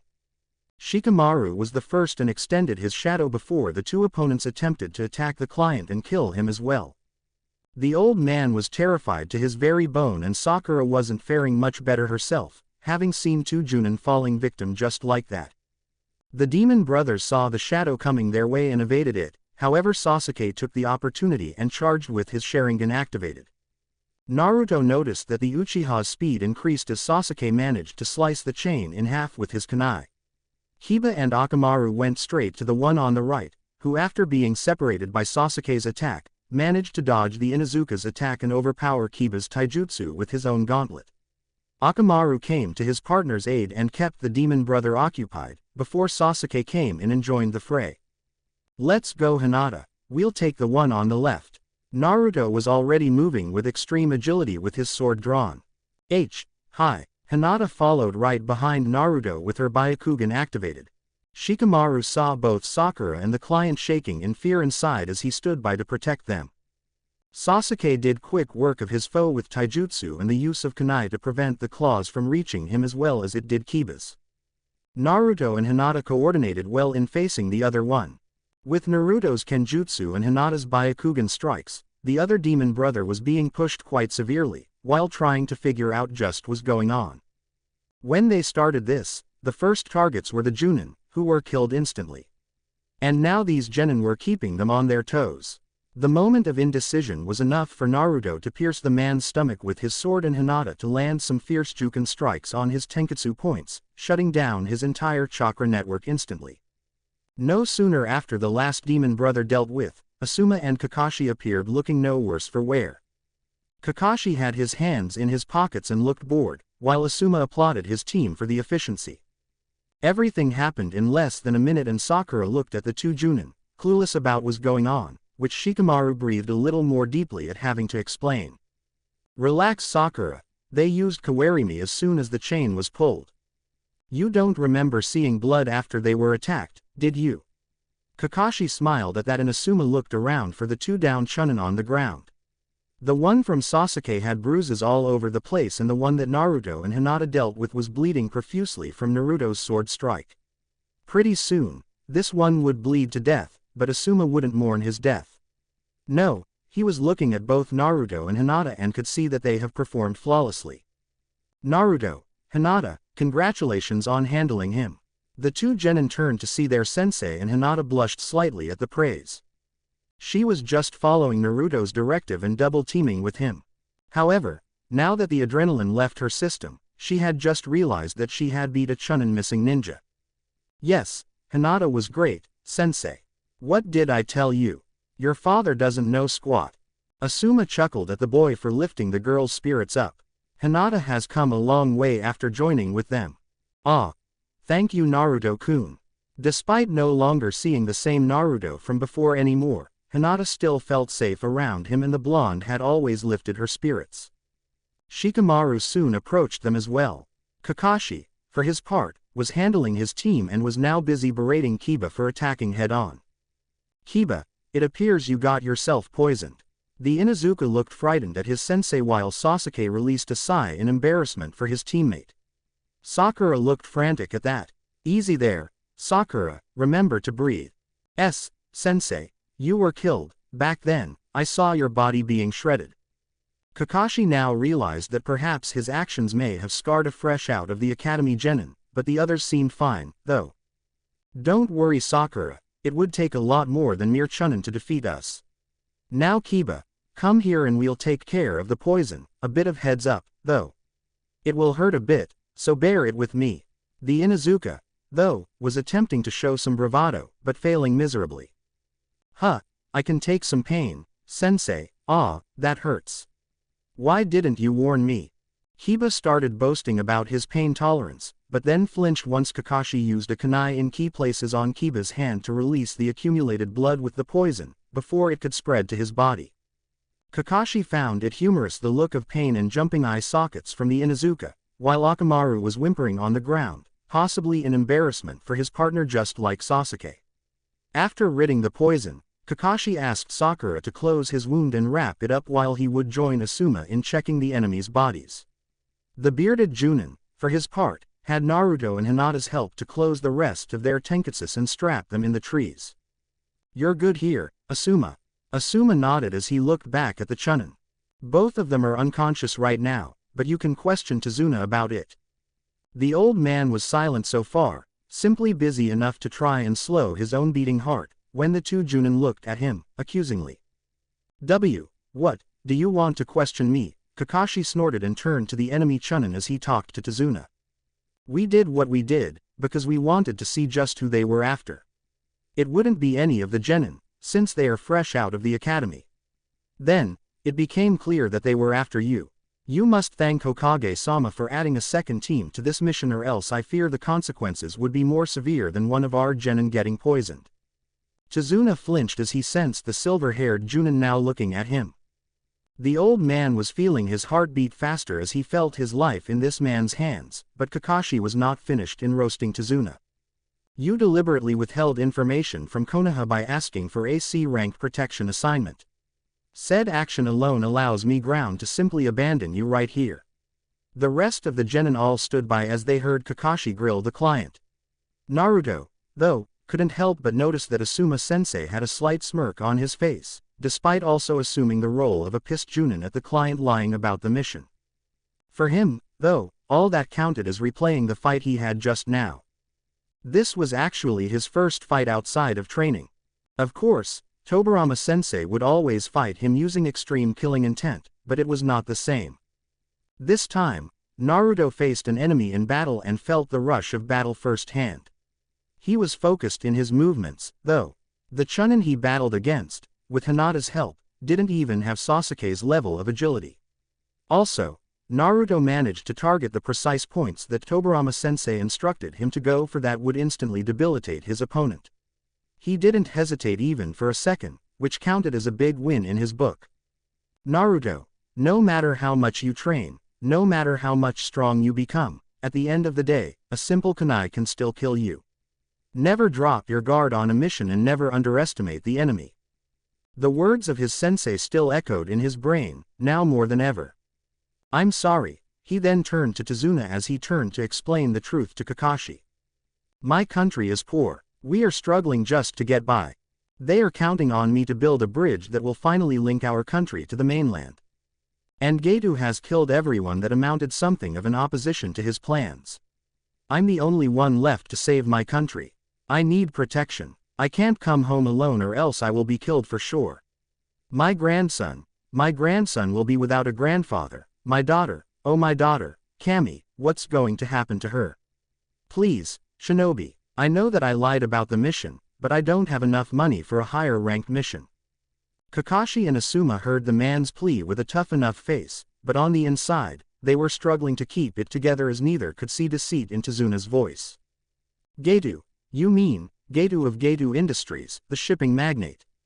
Tazuna nodded at Kakashi's question with a downed visage. "Yes, he had killed my son-in-law, the man who first dared to oppose Getu's plans. He will certainly kill me for sure." Tazuna briefly looked upward as he heard Kakashi's sigh. "Excuse us for a second, will ya?" The old man nodded as he saw the two grown-up shinobi walking away to discuss. The genin, in the meantime, were busy tending to Kiba's wounds. Sakura had done a fine job patching his hand, but the wound from the kunai was extensive in order to fully remove the poison. Sakura and Hinata were the ones that inspected the wound. Sakura had some knowledge on first aid kits and Hinata was using her Byakugan to inspect Kiba's chakra system for some poison remains. Shikamaru, Naruto and Sasuke were simply content in waiting for the Junin's decision to either return to the village or proceed with the mission, though Naruto could venture a guess that his lazy teammate wouldn't mind going back home. Kakashi and Asuma . What do you think, Asuma? The bearded Junin took out a cigarette and lighted up before considering his comrade in action. Man sure has placed us in tough spot, with the guilt trip. Kakashi nodded with a sigh. Certainly, news about Konoha abandoning a client in the middle of a mission wouldn't bode well for the village, but the Junin were responsible for the genin under their supervision. As such, they had many plausible reasons to simply walk away and let the Hokage deal with the consequences. That was even more truth, considering that in this mission, they had 4 heirs of Konoha's main shinobi clans and 2 of them were the most prestigious, Uchiha and Hyuga clan. Neither Kakashi nor Asuma would be blamed for taking the safe route and return to the village. However, neither of them felt alright abandoning the old man right now. For sure, if we proceed, this mission would be at least A-ranked. Geto wouldn't settle for a couple of chunin to kill Tazuna. Obviously, there is at least a junin waiting. That was quite obvious conclusion, and Asuma grunted. 1 junin would be wishful thinking. Geto has deep pockets, for sure, he wouldn't save money on something like this. Kakashi's eyes were focused on Tazuna's tense disposition as well as the genin teams. Okay, if they have more than 1 junin, we will have to deal with them. And if they had more chunin as well, then Sasuke and Naruto will have to assume a secondary leading role in this mission. What's your intake with Naruto? What exactly do you wish to know, Kakashi? The silver-haired junin looked straight at Asuma for this one. Asuma saw a rare, but focused disposition on the leading junin. Assuming that we are occupied with the junin, Naruto would have to assume a more leading role to the genin if we are to face other chunin as well. Sasuke is strong as well, but I can feel that Naruto is the more experienced of the bunch. Asuma finished his smoke and threw away with a smile on his face at Kakashi's inquiry. Right after stepping away from the chunin's initial onslaught, Asuma turned his focus on how his team handled it in his absence. Naruto could have dealt with his foe by himself, without much trouble, but he inspired Hinata into facing and defeating the enemy together using teamwork. He is ready if it comes to that. Though, Sasuke could certainly operate together with him. Kakashi nodded. So, shall we proceed? Asuma though merely snorted. Sure, just send in a message to the Hokage informing of the change in parameters, but I am good to go. The Junin had already summoned a nin dog by the time and quickly scribbled a message to be sent to the Hokage.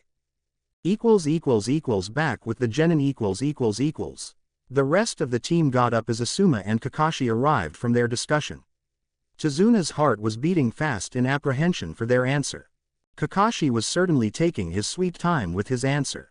Despite already deciding to go ahead, he for sure would make the man sweat for a while. Konoha may be benevolent like that, but he didn't want to see other clients thinking that they could simply walk inside the village and fool them. If Tazuna decides to do the same thing again, he could very well get a comrade killed. Tazuna, we shall proceed for now. And we just communicated the Hokage about the mission parameters. For sure, Konoha will demand a compensation for an A-ranked mission afterward. The old man turned from downright fearing for his life to being upbeat about the situation. Oh, for sure, thank you very much. I'm sure that once the bridge is complete, trade will resume in my country and I can come up with an agreement with the Hokage as compensation. Kakashi nodded as Asuma instructed the genin. Okay everyone, listen up. From here on out, this is an A-ranked mission. These 2 were chunin level shinobi. So, we should expect to face junin level up next. Kakashi and I will handle them, but Naruto and Sasuke, you 2 shall be our next line of defense. Sasuke and Naruto turned to eye each other briefly and nodded. Hiba and Hinata will be our scouts ahead. Shikamaru and Sakura will be close to Tazuna for his protection. The 6 genin all complied with the next set of orders as they moved once more for a while, until the group arrived to see a boat there waiting for Tazuna to arrive. Since the boat wasn't big enough for everyone, only Shikamaru, Hinata, Sakura, Sasuke and Kiba joined in with Tazuna in tow. The area was heavy in humidity to the point that a heavy mist surrounded them.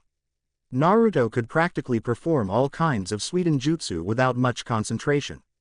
Despite opting to keep his secret for now, Naruto could use the high humidity in his favor to increase his sensing ability. Then, much to everyone but Hinata and Shikamaru's surprise, Naruto walked on top of the sea by Kakashi and Asuma's side. Sasuke was looking at his blonde rival in hidden awe at the skill. Oi, how the hell do you know how to do this? Kiba screamed in demand, but actually received a scolding from the man who was rowing the boat. Hey, keep your voice down. You want to get us all killed. Kiba had the decency to look apologetic, but he was still looking at Naruto and remembering the one he knew from the academy. Chapter 8 Wave Mission. The boat kept on navigating throughout the sea waters amidst the heavy mist all around them. Neither of the shinobi could very much rely on their physical senses as sight, Taste, smell and hearing were impaired in many ways. In fact, only the man that guided the small boat appeared to have any knowledge of direction. Naruto, Asuma and Kakashi were each busy expanding their own senses so as to catch sight of an attack. If the demon brothers were any indication, then the chances of the Junin coming also from Kurigakure was a high probability. As such, the shinobi from Konoha were at extreme terrain disadvantage. It was imperative that they finalized the crossing as soon as possible. Naruto, in the meanwhile, was having fun on his own. By each step he took on top of the water, he expelled short bursts of chakra through the tenketsu localized on his feet. Doing so, he could feel himself connected to the very nature he is most attuned to. Asuma and Kakashi were both focused on both the protection of the boat and the possible existence of threats, but Kakashi occasionally looked at the blonde walking by their side, apparently without much trouble. Of course, chakra capacity wasn't an issue to Naruto, being not only an Uzumaki but also the jailer of the Fox. However, keeping a constant flow of chakra through the tenketsu can lead to overstrain in time. As such, for those still in training, at least until some time as a genin, this practice was extremely ill-advised. But, not only does Naruto not appear to feel any sort of strain, but Kakashi could feel complete serenity in his chakra flow. As if he was already accustomed to it. It made Kakashi wonder about the potential that lies in front of him. Wave country . Some 15 minutes later and observing Tezuna's creation, the teams reached Wave Country as the boat maneuvered towards a wooden dock where they could step into. The genin all looked at Naruto, who stepped out of the water and calmly cleaned the sweat from his forehead. No matter how much accustomed to being on the water as he was, traveling like this took a slight toll on his still developing tenketsu. Hinata was by his side immediately in clear concern while Asuma and Kakashi were waiting for Tezuna to say his goodbye and appreciation to the man who transported them at the cost of his life. Naruto smiled at his teammate as she eagerly placed a comforting pair of hands on his shoulder. Ryu okay, Naruto-kun. I am, Hinata, thank you. Can you take a look at my chakra network to see if there is a strain? Hinata smiled timidly and with a blush, acquiesced to the request, activating her Byakugan. This was actually not the first time that the Hyuga has ever used her dojutsu on Naruto. When they sparred together, despite having perhaps the strongest taijutsu style in the village, she felt like an academy student when facing Naruto. The difference was not reliant in Naruto's taijutsu style, which were a mix of the style taught at the academy and a few others she didn't recognize. In terms of skills alone, she would still be superior. However, both his strength and agility far exceeded her, making it almost impossible to face him without her dojutsu activated. And Hinata was surprised at first upon seeing highly developed tenketsu as opposed to the others. Naruto was easily chunin material based on his tenketsu development. Just a slight strain on the tenketsu on your left feet, but not concerning, I think. She blushed at his appreciation. To this day, it was still hard for the timid girl not to avert her eyes and blush at his intense gaze. Thank you, let's go then. Soon, they walked and approached Shikamaru, who was busy looking at the clouds for a while. He stopped being surprised at his teammates' display a long time ago. It would be too troublesome otherwise, and Shikamaru theorized that he would be surprised many times in the future as Naruto would never stop showing something no one thought he could do before. Shikamaru was actually focused on his parents never finding out about Naruto, or else he wouldn't hear the end of it from his nagging mother. So, the teams continued walking at the same formation as before they reached the sea. As they walked, it was clear to some that the tension became more palpable. Despite not being visible, both Kakashi and Asuma's shoulders were hardened, despite their mastery in making it look like neither of them were bothered about anything. Sasuke and Naruto, both second in command, looked around their location as Hinata and Kiba focused their scouting abilities. Hinata was activating her eyes every now and then while Kiba was using his extra sensitive nose to spot on possible enemies. Though, their skills were impaired by the heavy presence of mist in the air slowly creeping on the group. Because of this, Kiba and Akamaru's nose were hindered. Also, the mist made it difficult for Hinata to look around. Soon, the group turned to a halt when Akamaru bolted towards a nearby bush, alerting everyone and making Tezuna and Sakura's heart rate skyrocket. Kiba, control your mutt. The Inuzuka snarled at the pink-haired genin, before the teams went to see where Akamaru went to. As soon as Kiba stepped inside the bush that Akamaru went, he was surprised to see his partner snarling at a white fur rabbit, who looked scared for his life. Kiba then grabbed the rabbit by the neck and showed to the group, earning another scolding from Sakura and even Tazuna, who was focused in controlling his heartbeat. The Junin both looked at the creature in Kiba's hand and then looked at each other with an understanding nod. This species certainly did not belong to Wave Country, which meant that perhaps their new foe shall make its appearance soon. Naruto certainly felt the spike in their chakra in response and got ready, as well as Sasuke. The sudden and swift movement from the heavy forest alerted Kakashi and Asuma, before Kakashi screamed for everyone to get down just as a boomerang came charging at them, threatening to slash them in half. Everyone went down as the sword passed through them, before being lodged on the tree in front of them, before a grown-up appeared standing on top of the Zanbedu sword handle. Kakashi, Asuma and Naruto looked up immediately at the sudden spike of chakra and rest soon followed. This newcomer wore bright blue pants and black and white camouflage arm guards and leg guards. His face was hidden by white tape and the scratched Kiri headband was plainly visible for everyone to see. Naruto saw this man's eyes looking down upon them as he could feel the amount of chakra and killing intent from this guy. While not close to Tobirama's, this one was on par with the Junin sensei easily. That alone made him cautious. Those chunin from before were nothing compared to this guy. Kakashi, Asuma's tone was enough for Kakashi to nod as he took a step forward to greet the enemy. Well, it isn't the rogue ninja from Kurigakure, Momochi Zabuza. The scarecrow Junin appeared aloof to the level of threat and both his hands were inside his pockets. The man named Zabuza just looked at both Junin from his vantage point as he saw Kakashi about to lift his headband that covered his right eye. I assume you are Sharingan no Kakashi and Sarutobi Asuma. Well, no wonder the demon brothers failed in their assignment. The man's rough voice echoed around the clearing and it brought chills up the green genin's spine. Certainly, Sasuke was appalled at the nickname he heard from his sensei and looked at Kakashi for clarification. Meanwhile, Zabuza was more interested in focusing on the Junin as he finished talking. Sorry, but I'll have you hand over the old man. If you do, then I promise not to kill any of your precious little genin. If you don't comply, though, well, their lives will be forfeit. Asuma and Kakashi stood in front of the genin as they stared at the level of threat. Facing a member of the Seven Swordsmen of the Mist certainly wasn't what they expected at all. Everyone, form a perimeter around the client. None of you shall fight him, this one is above your league. The genin were alerted by Asuma's orders as Kakashi focused his entire attention on Zabuza. Well, I'm honored to be meeting the famous Sharingan so soon.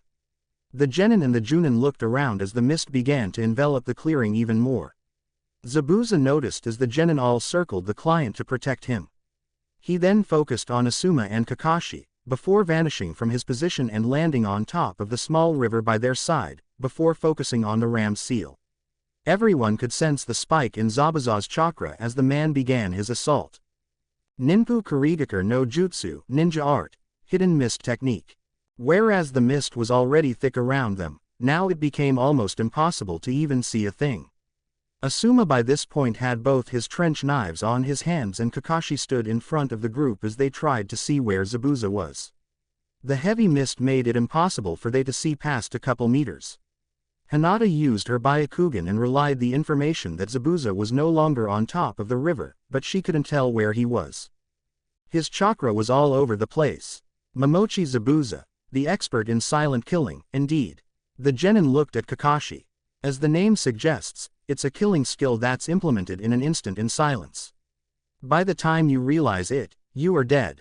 The genin flinched at being in the presence of such a foe, though Naruto quickly expanded his senses, taking advantage of the high humidity in the air. As he closed his eyes, he extended his senses past his position. Before he could pinpoint Zabuza's location, the group was surprised to hear his voice echoing once more. 8 spots, larynx, the spine, lungs, liver, the jugular and the subclavian veins, the kidney and ultimately, the heart. Now, which vulnerable spot would be good? The casual way in which he spoke sent shivers up Tazuna's throat at perhaps feeling himself being stabbed in each and every one of these spots in his body. Certainly, the amount of killing intent spiked in the area, making most of the genin tremble in slight fear. Sasuke and Naruto were better off as Sasuke had his Sharingan activated. Still, his one Tomo Sharingan was more useless than Hinata's Byakugan. The most that Sasuke could count on right now was slight better reflex, but only helped him if he could actually see the enemy. Asuma, try clearing the mist. The old Sarutobi nodded as he quickly made some hand seals and ushered a heavy gust all around him. Kakashi did a similar with his own chakra, spiking it to review his own killing intent so as to match Zabuza's.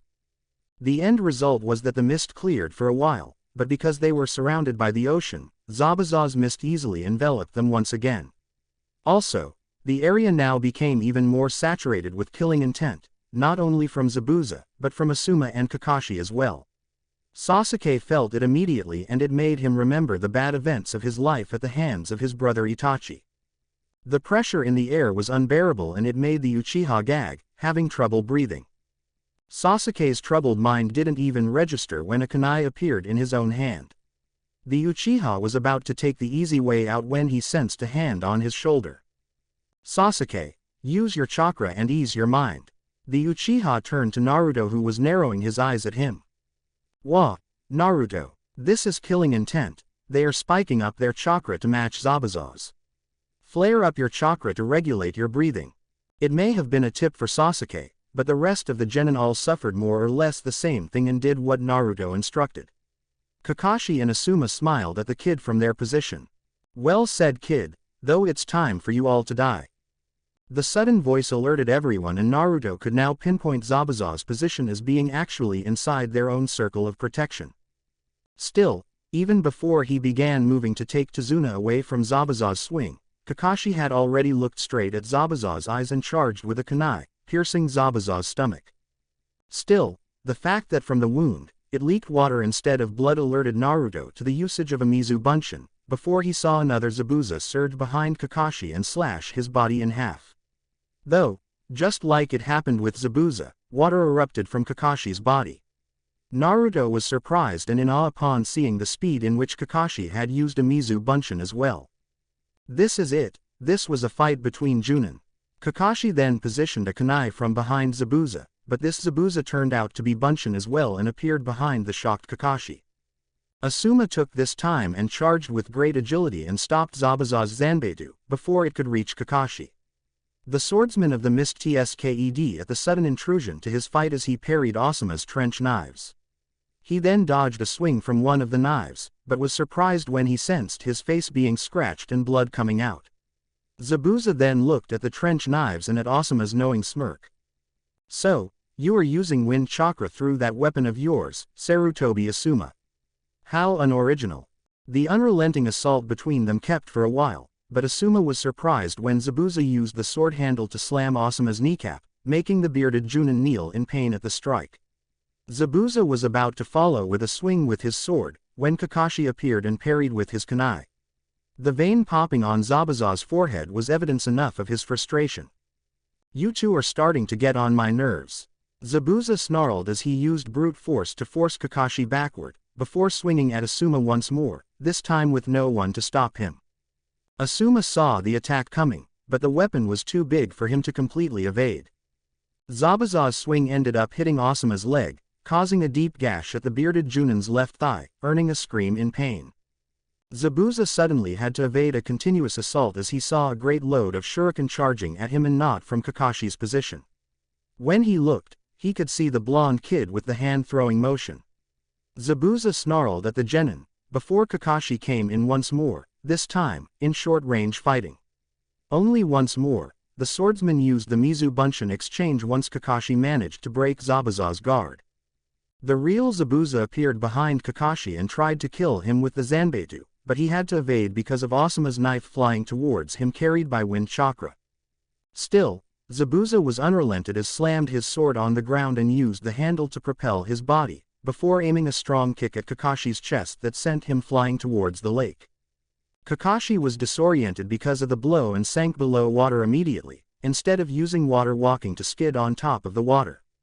Asuma tried getting up, but the wound on his leg was too deep and rendered him useless against Zabuza, who for his part had ran straight towards the lake to deal with Kakashi. The scarecrow Junin, for his part, emerged from the lake and looked around, wondering Zabuza's location. He realized a second too late the sudden increase in chakra around the lake as Zabuza appeared behind Kakashi. Ha! Fool! Suiten Suoro no Jutsu, water release, water prison technique. Kakashi looked backwards at the smirking Zabuza as he was suddenly enveloped by a dome of water. The scarecrow Junin cursed his carelessness as he should have climbed on top of the water immediately. With Zabuza, he couldn't allow himself to get captured. As he noticed, then, the mission had suddenly went against them. Before, they were two Junin against Zabuza and now Asuma was gravely injured and Kakashi was trapped. I guess I will have to deal with you later, Kakashi. I have an old man to kill to finish my mission and perhaps even kill Sarutobi Asuma, his bounty will serve me plenty. The silver-haired Junin looked at Zabuza with dread, not at all expecting this level of skill from him. Asuma didn't even need to hear the conversation to know that Zabuza would come to them next. It was times like these that he cursed not knowing Iryu ninjutsu to at least stop the bleeding from his leg. The bearded Junin turned his eyes back to the lake and saw that Zabuza had just summoned two Mizu Bunshins, no doubt, to deal with the genin and the client. Turning to the genins, Asuma needed to formulate a suitable strategy to not only rid of the Bunshin but also free Kakashi. Right now, only he can deal with Zabuza head-on. Listen up everyone, Hinata and Sakura, the girls looked at the bearded Junin, wondering what they could do if the Junin were being thrashed by this enemy. I need you two to patch me up. This wound of mine needs closing. Hinata was the first who walked and Sakura followed through. Hinata had previous knowledge on first aid from her family. Shikamaru and Kiba, you two shall protect Tazuna. Shikamaru visibly complained, but this time it was more laced with dread than actual boredom and the slight sweat on his forehead indicated his fear at the situation. Naruto and Sasuke immediately stepped forward, knowing that they would be the next line of defense because Asuma was down for the count. The two Zabuza Bunshin observed Sasuke and Naruto stepping to face them and one of them sneered. Huh, how pathetic, Sarutobi Asuma, placing genin to face me. Konoha has sure became weak indeed. As the clones stepped forward, Naruto and Sasuke both tensed and that alone made Zabuza laugh. Huh, wearing that headband all so proudly, children thinking they can behave like shinobi. A real shinobi is one who has hovered between life and death numerous times. In other words, only those who are worth being listed in my bingo book deserve the title of shinobi. The clones, then, lifted the mist once more to attack the genin. Let's go Sasuke. Sasuke nodded as they charged. Sasuke with his Sharingan activated managed to pinpoint his own while Naruto's senses worked in his favor. Naruto debated with himself that with this mist, he could allow himself some freedom and he did just that. He really wanted to let loose with his Suiten, but that would be too revealing.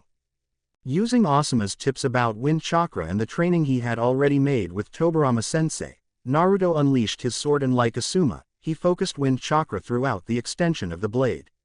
He had also released his pent-up chakra throughout his limbs to increase his pace, surprising the first Zabuza Bunshin. As soon as he moved within inches of the first Bunshin, his sword parried against Zabuza's as the swordsman began to look at Naruto more closely while they parried swords.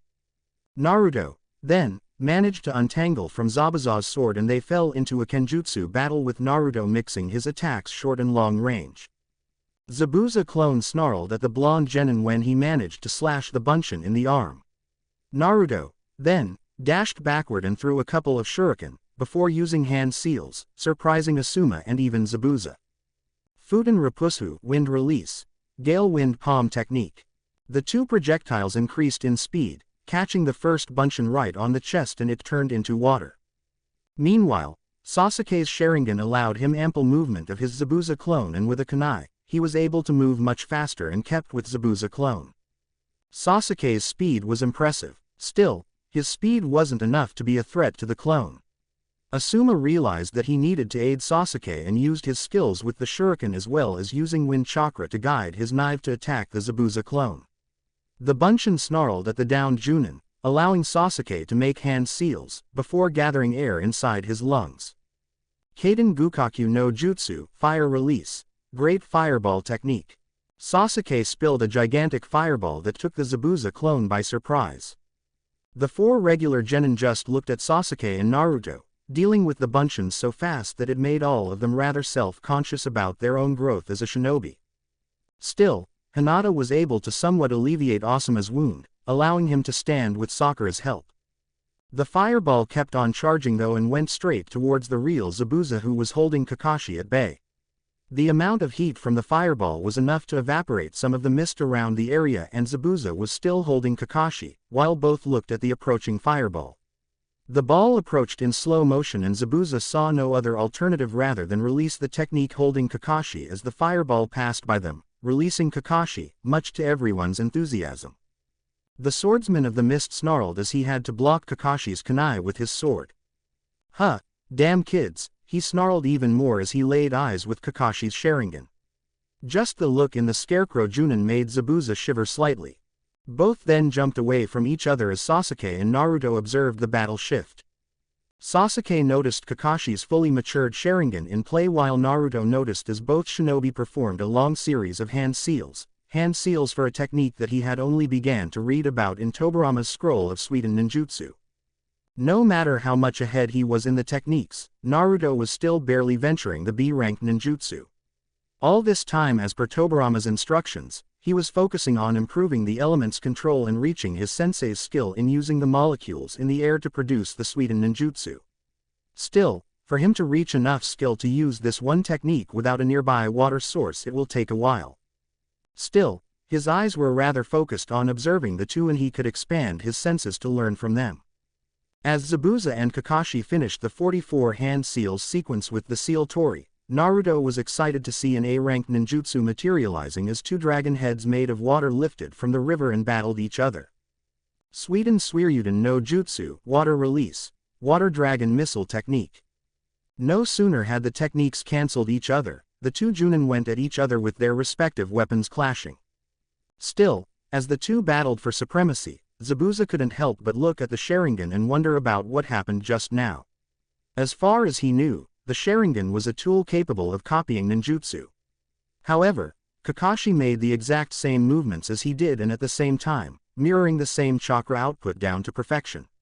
It was like looking at a mirror. Right now as they moved, Zabuza became mad that he saw Kakashi once more mirroring his every move. You damn monkey, you're just copying, you're a pale imitation, you won't be able to beat me. Zabuza cursed as Kakashi said the exact same phrase back to him. Zabuza, now pretty mad, went through another series of hand seals and Kakashi obviously followed through with the same. This was so off-putting that it made Zabuza miss a few seconds of concentration. That allowed Kakashi time to use the very same technique that he had just copied from Zabuza's. The water below Kakashi started spinning like a swirling typhoon, before growing towards the irate-looking swordsman, hitting him square on. Suiten Daibafuku no Jutsu, Water Release, Water Vortex Technique. Zabuza cursed Kakashi's existence as the swordsman was dragged away from the river. A part of Naruto was practically salivating at the prospect of doing these types of jutsu in the future. Then, he remembered the narrowed look from Tobirama-sensei and frowned. The man always said that being a shinobi isn't just about using flashy techniques like the ones he had just witnessed. The Nadaime Hokage would have just obliterated Zabuza with half the necessary chakra wasted by Kakashi just now and in half the time. Back to Zabuza, he was dragged by Kakashi's jutsu until his body was slammed on a thick tree. He cursed in pain as many ribs were broken and he was practically out of chakra. Still, Kakashi wasn't about to let the enemy time and finished the fight with 4 kunai in each of Zabuza's limbs.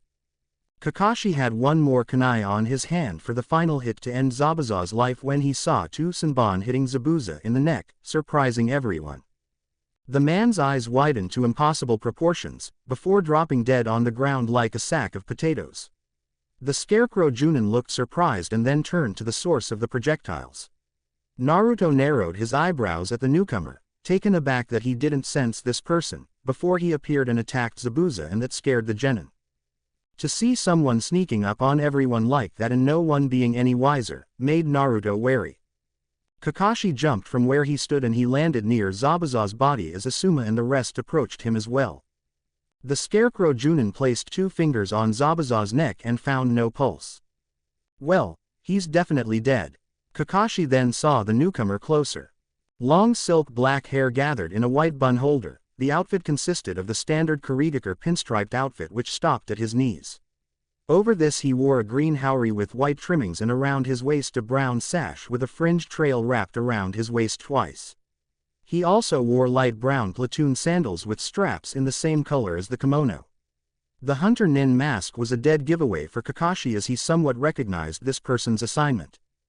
The Hunter Nin bowed in respect towards Kakashi.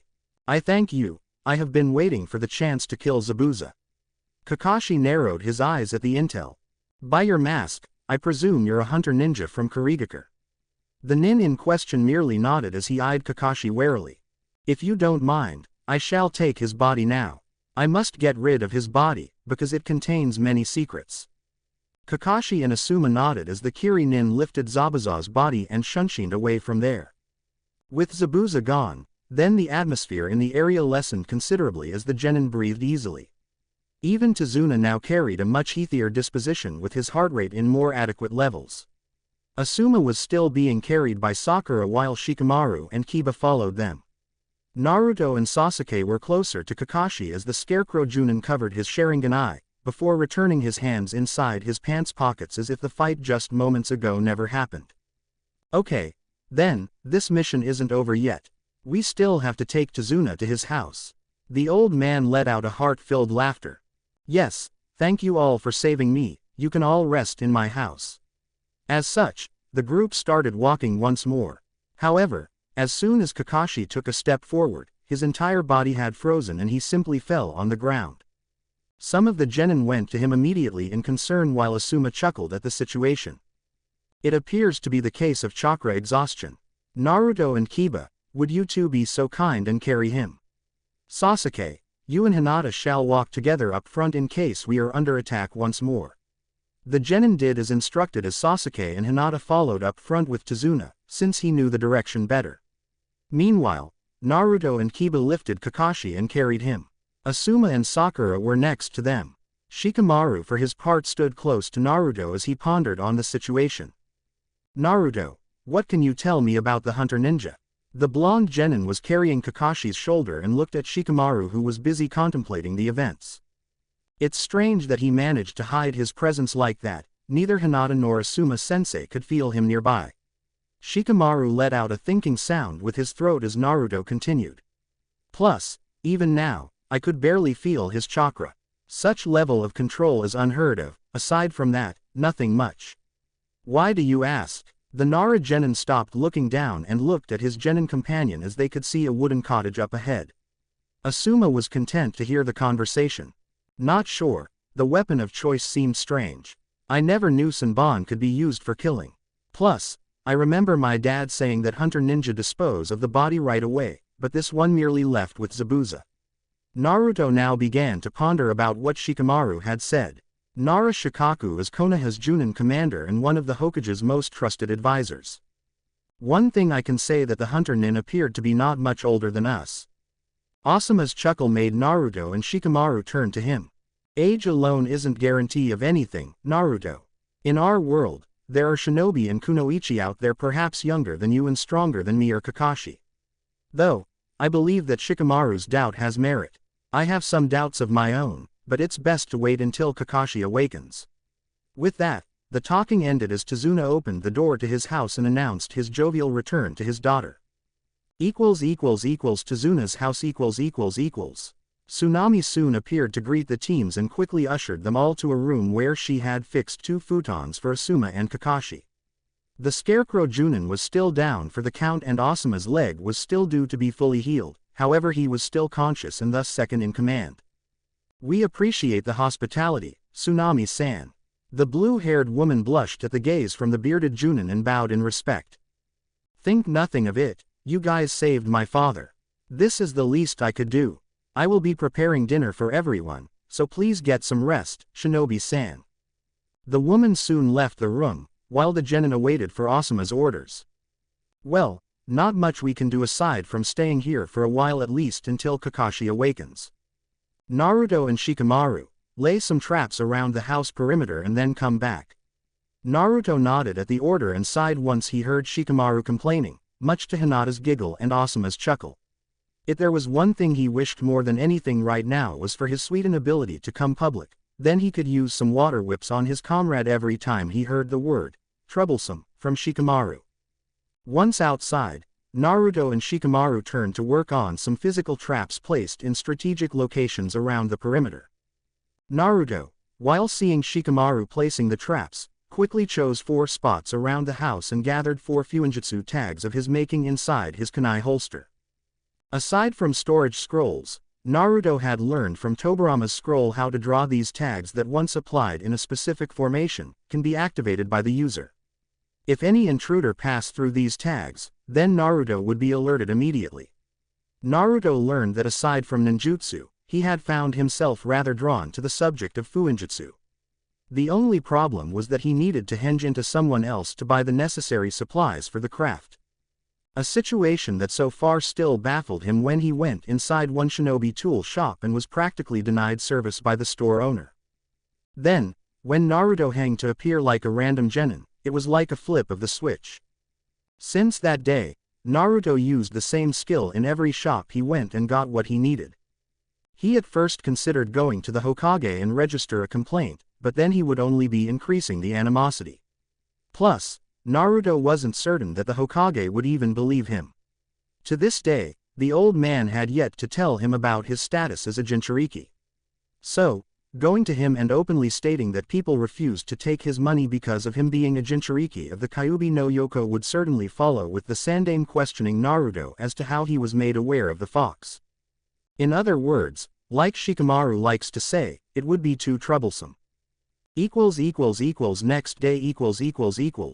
Next day and Kakashi was still due to awake from his chakra exhaustion. Asuma's wound still needed more care and Tsunami had volunteered to help him heal. Because of this hospitality, the bearded Junin was prohibited by the woman from leaving the room at least until he was fully healed. Asuma just couldn't find himself to object to the kind but nagging woman's care and relented. Still, because the mission technically was still underway at least until Kakashi awakened, Asuma was left with 6 genin with nothing to do. He could at least usher them away for a while, allowing some rest and recuperation. Naruto, the genin in question, lifted his head to look at his sensei. Since you know a couple of chakra control exercises, you could teach your peers about tree walking. The Uzumaki genin blinked a couple of times, but complied as he got up and ushered everyone to follow him outside. Tree walking, what the hell is that? Asuma could only hear Kiba's boisterous voice echoing at the house's halls, followed by Naruto's short answer mixed in humor.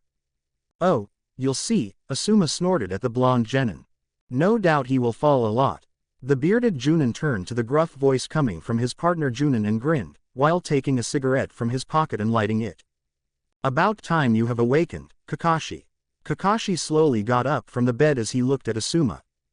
Actually, I had awakened 2 hours ago, Asuma. I just didn't want Tazuna's daughter nagging at me like she does with you.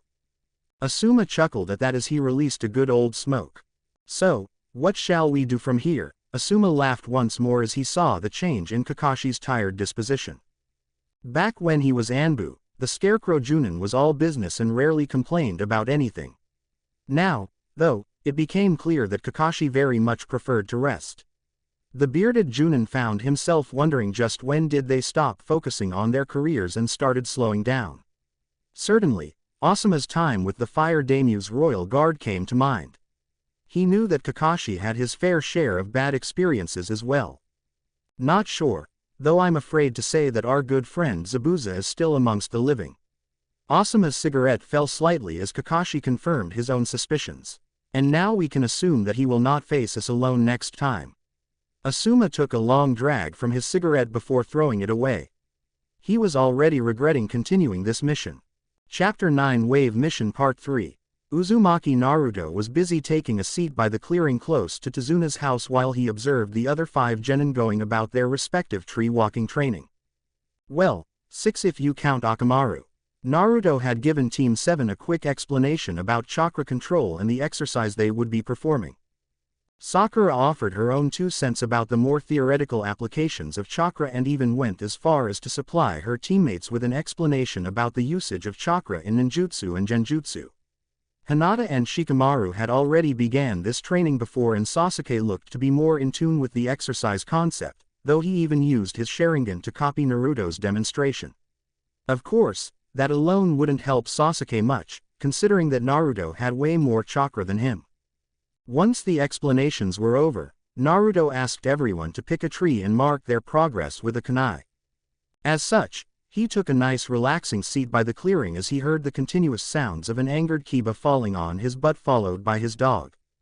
Sasuke and Shikamaru, amongst the male genin, were still due to reach significant heights, and Naruto could see that the stubborn Uchiha was still using his Sharingan.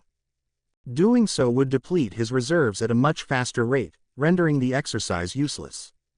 Though, differently from Kiba, at least Sasuke would flip his body as soon as his feet lost contact with the tree and he would land on his feet.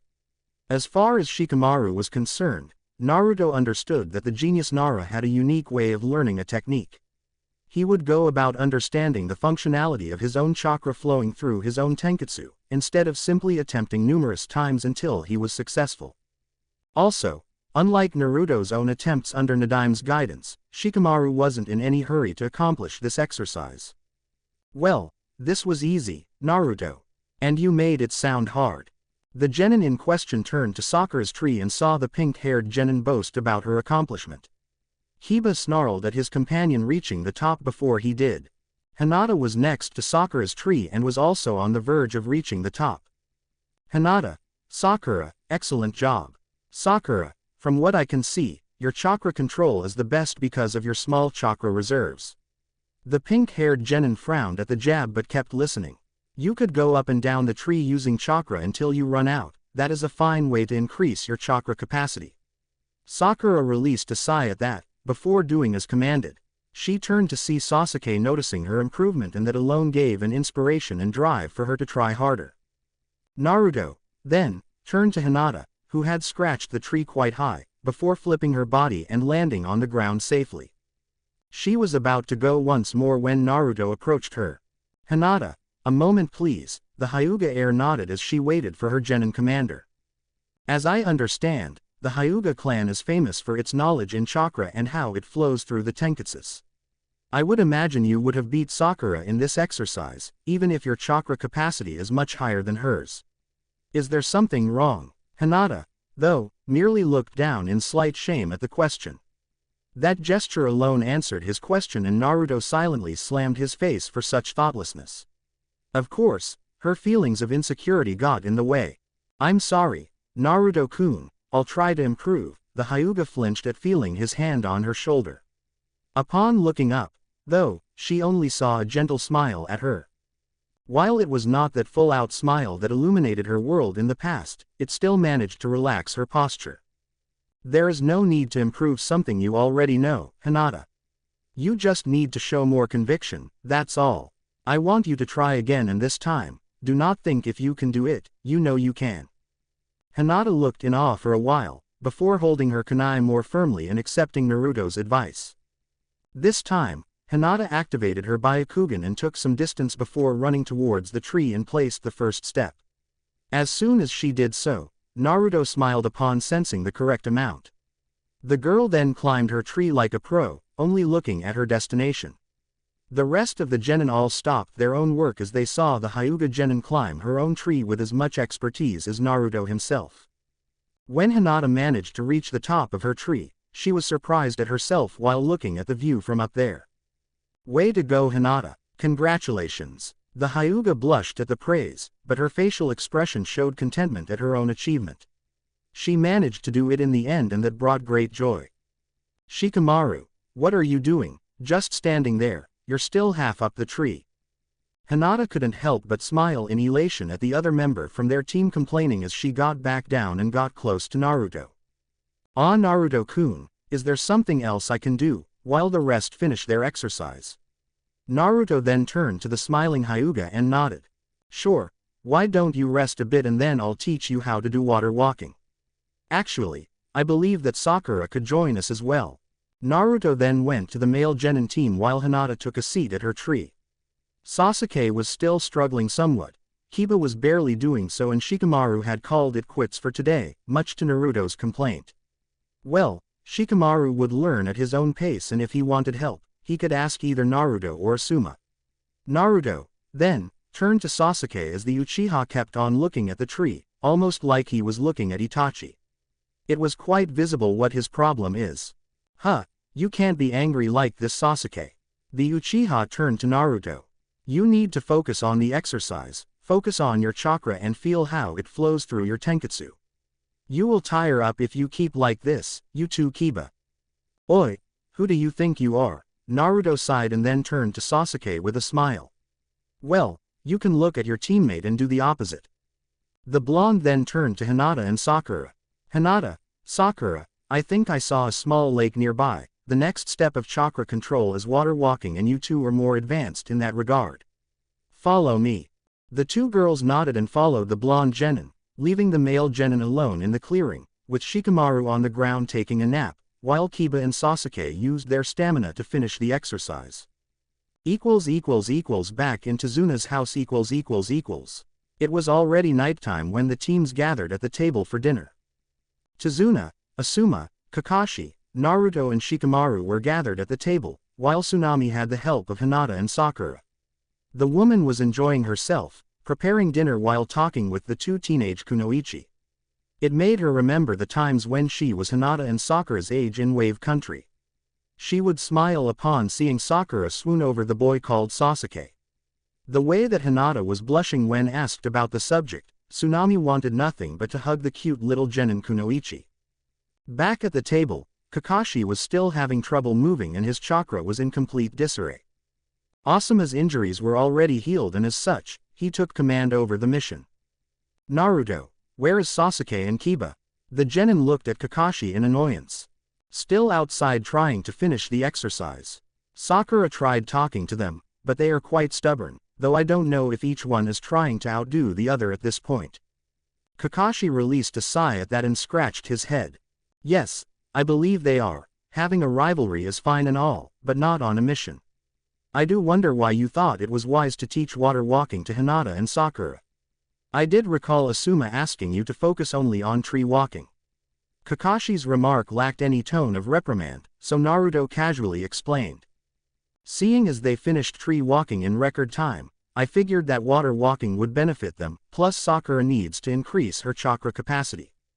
Naruto was highly impressed by both women's knowledge of both the theoretical and practical applications of chakra up to the point that they had managed to not sink in their first attempt.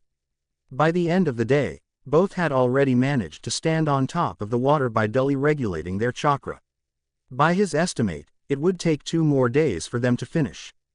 I see. Well, next time, please run by either me or Asuma before teaching them anything this advanced. Naruto merely nodded, before accepting a bowl from Hinata. Once everyone took a seat, Asuma cleared his throat to gather everyone's attention. Well, I was hoping that Kiba and Sasuke were here to hear this, but they will hear later. It appears that you're right, Shikamaru, the Nara genin mumbled at that as Asuma continued. We have reason to believe that Zabuza is still alive. The news came as a punch in the gut for Tazuna and Tsunami as well as Hinata and Sakura. At this point, Naruto learned never to question Shikamaru. But sensei, how is that possible? Kakashi-sensei did check him for a pulse.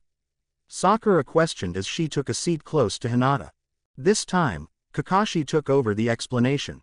Yes, Sakura, I did, and there was no pulse. However, considering the ability of the Hunter Nin and the weapon of choice, it's safe to assume that the Hunter Nin managed to place Zabuza in a death-like state. Hunter Nin are qualified as the elite of the elite. As such, they possess enough knowledge about the human anatomy and which weapons are best suited for their purpose. Also, a Hunter Nin's job is to dispose of the target's body right away. However, he instead took Zabuza's body away. The explanation made everyone's mood shift negatively, especially Tazuna and Tsunami, who were specifically targeted by the business magnate Gedu. Everyone was surprised when the door opened abruptly as a beaten Kiba and Sasuke walked inside. In no time, both genin ran towards their respective seats and ravaged their respective bowls. I take it the two of you managed to finish the exercise. Kiba and Sasuke had their mouths full but both managed to nod at Kakashi's question. Sasuke and Kiba were then briefed on the news, before Asuma surmised their mission onward. Okay, Now Kakashi and I have talked about it and we shall remain here to protect Tazuna as he finishes his bridge. The old man and his daughter visibly relaxed and appreciated Konoha for their effort.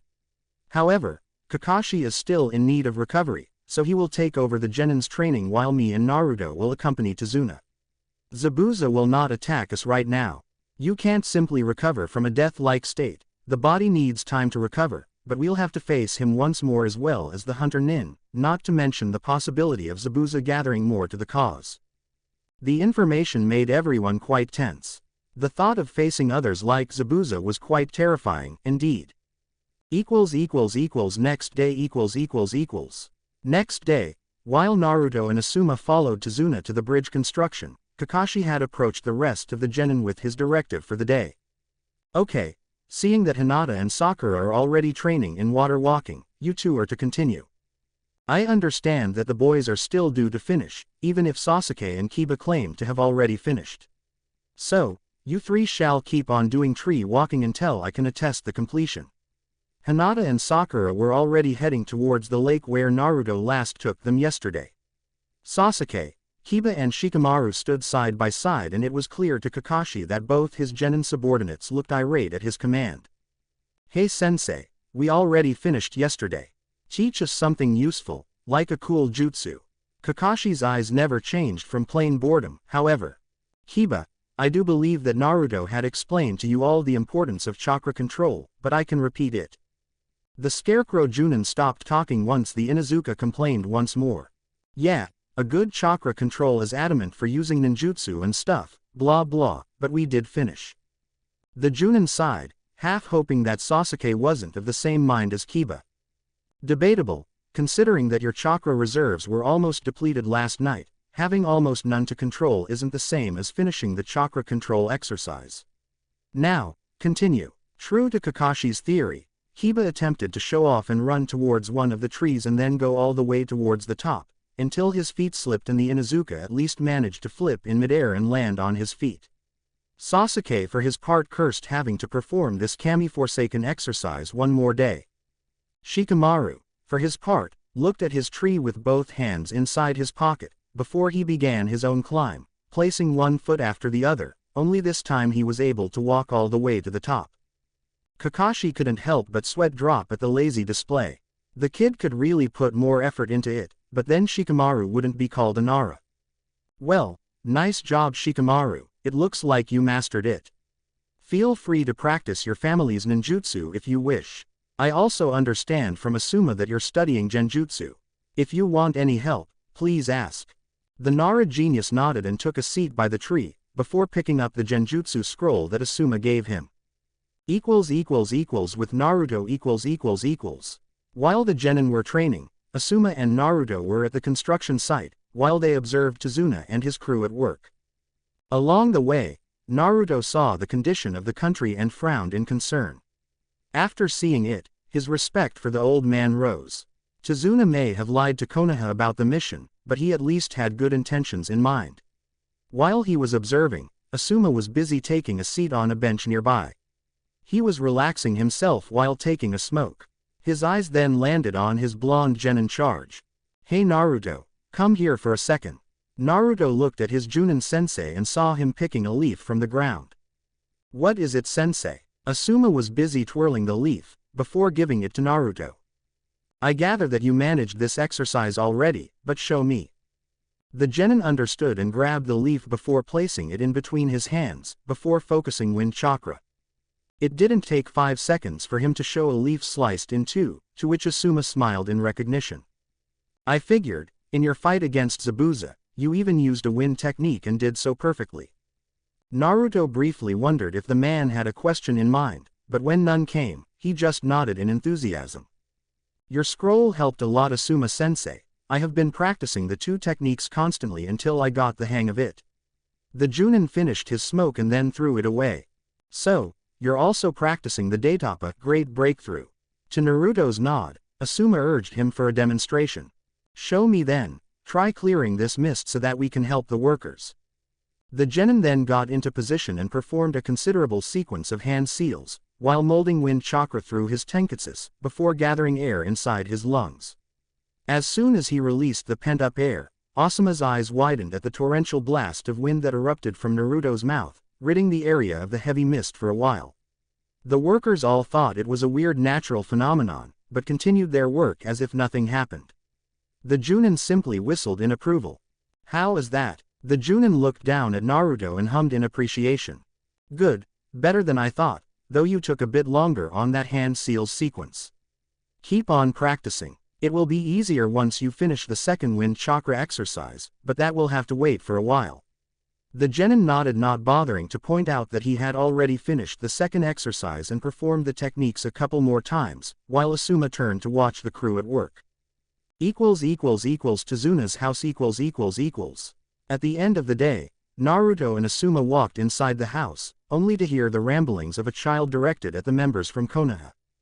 Why are you all trying so hard? In the end, Geto will murder you all.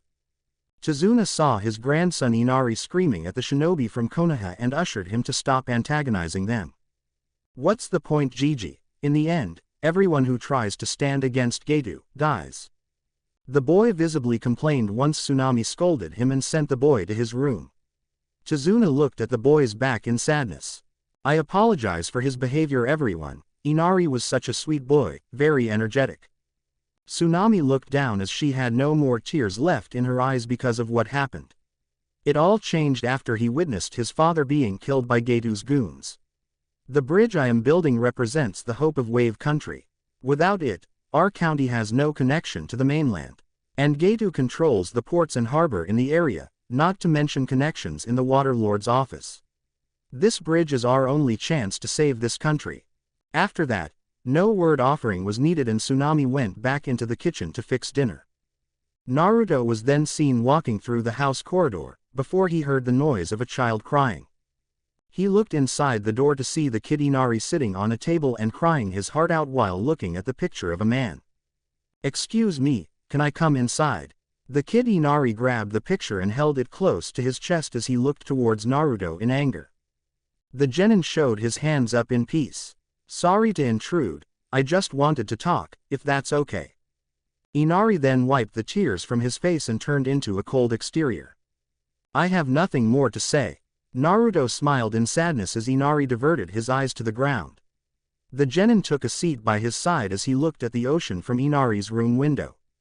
This picture is from your father, right? Tazuna told us about what happened to him. Inari flinched for a second, as tears threatened to come back, but he held it in. Like I tried telling you all, Chu-san also tried standing against Geto. He was killed right in front of me. Chu-san was stupid like you all are. Naruto's face was passive as he heard Inari vent. Hinata was passing by the very same hallway and looked inside Inari's room to see Naruto talking to the kid. She stood there, observing the two boys talking. Her eyes almost watered as she heard the next words coming from Naruto's mouth.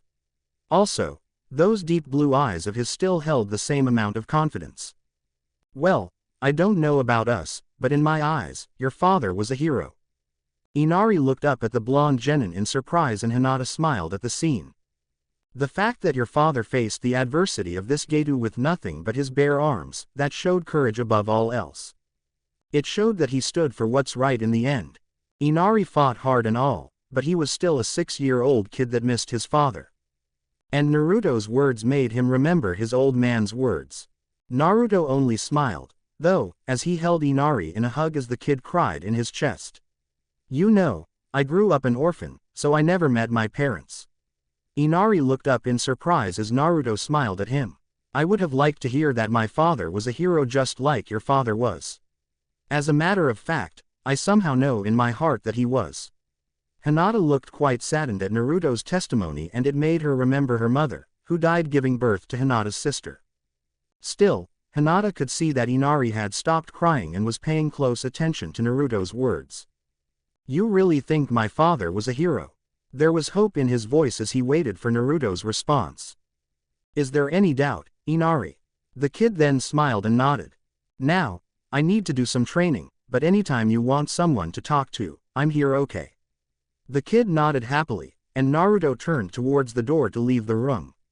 By this time, Hinata was already downstairs with a content smile on her face as she remembered the look on Naruto's face. It was times like these that she still remembered the old Naruto, the one who would brighten her world, the one who gave her confidence to march forward. With Naruto . After talking to Inari, a quieter Naruto went downstairs and said to Asuma that he would do some training before dinner. As he left the house and walked towards a more secluded clearing, Naruto pondered about his parents.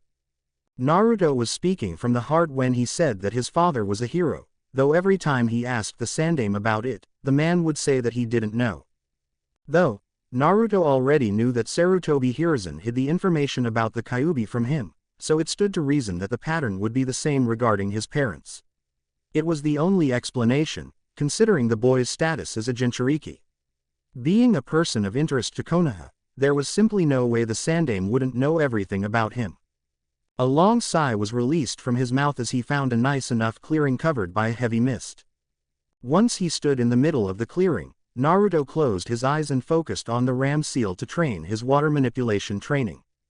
Focusing on the Nadaime's words and the feeling of water through his tenketsus, Naruto's senses extended to the molecules in the air around him.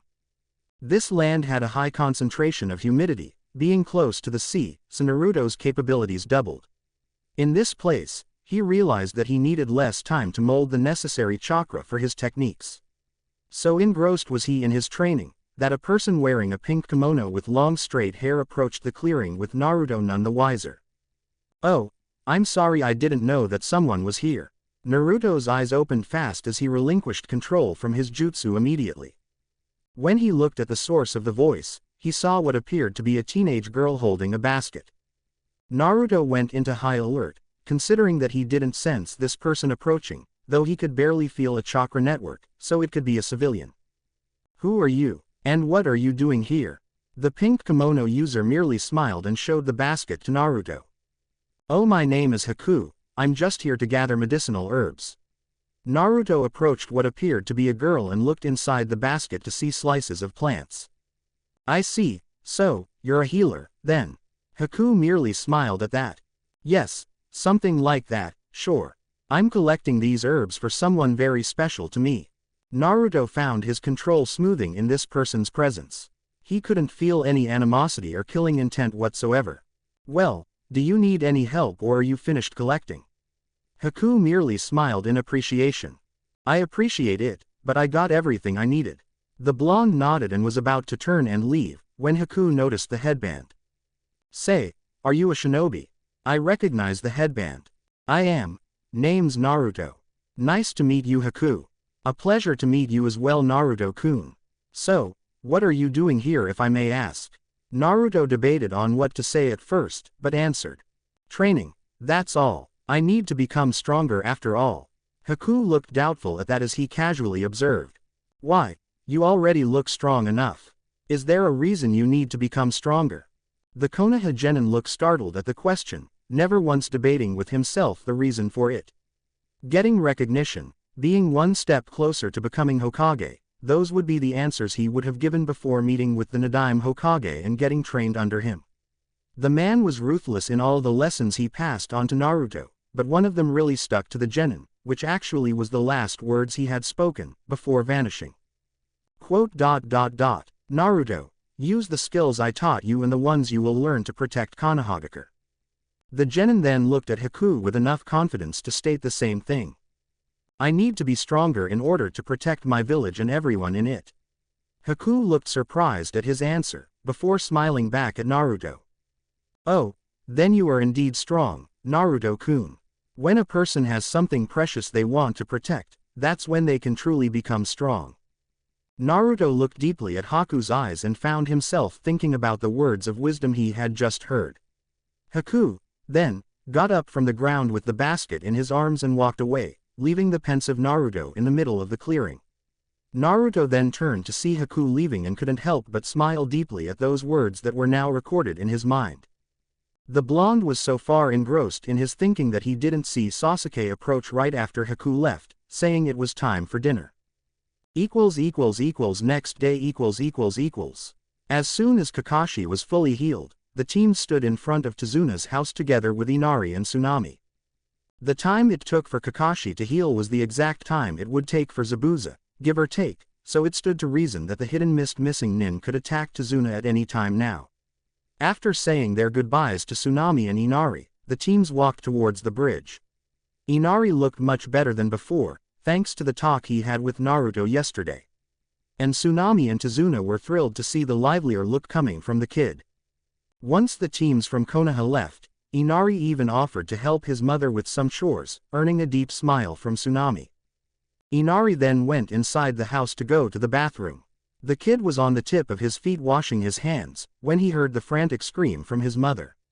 Quickly running to check what happened, Inari fell on the floor in pure fright as he saw his mother on the ground panicking and two men standing there with swords, one with an eye patch and tattoos all over his body and the other wearing a blue jacket. Both were looking at his mother, while their hands reached for their swords' hilts. Ka-san. Tsunami's heart clenched as she heard her son's scream as Getu's goons both turned their swords to the little kid. So, what do we have here, huh? The man with the eye patch approached the frantic boy, who couldn't stop shaking. Getu only ordered us to capture one hostage, so I can test my blade on you, kid. The other goon simply huffed as he was watching the mother's terrified look at the threat made upon her son. Stop, if you dare to even touch him, I'll bite my tongue and kill myself. You want a hostage, don't you? The one with the blue jacket simply smirked at that and then turned to the crying Inari. Thank your mom, kid. She had just saved your life.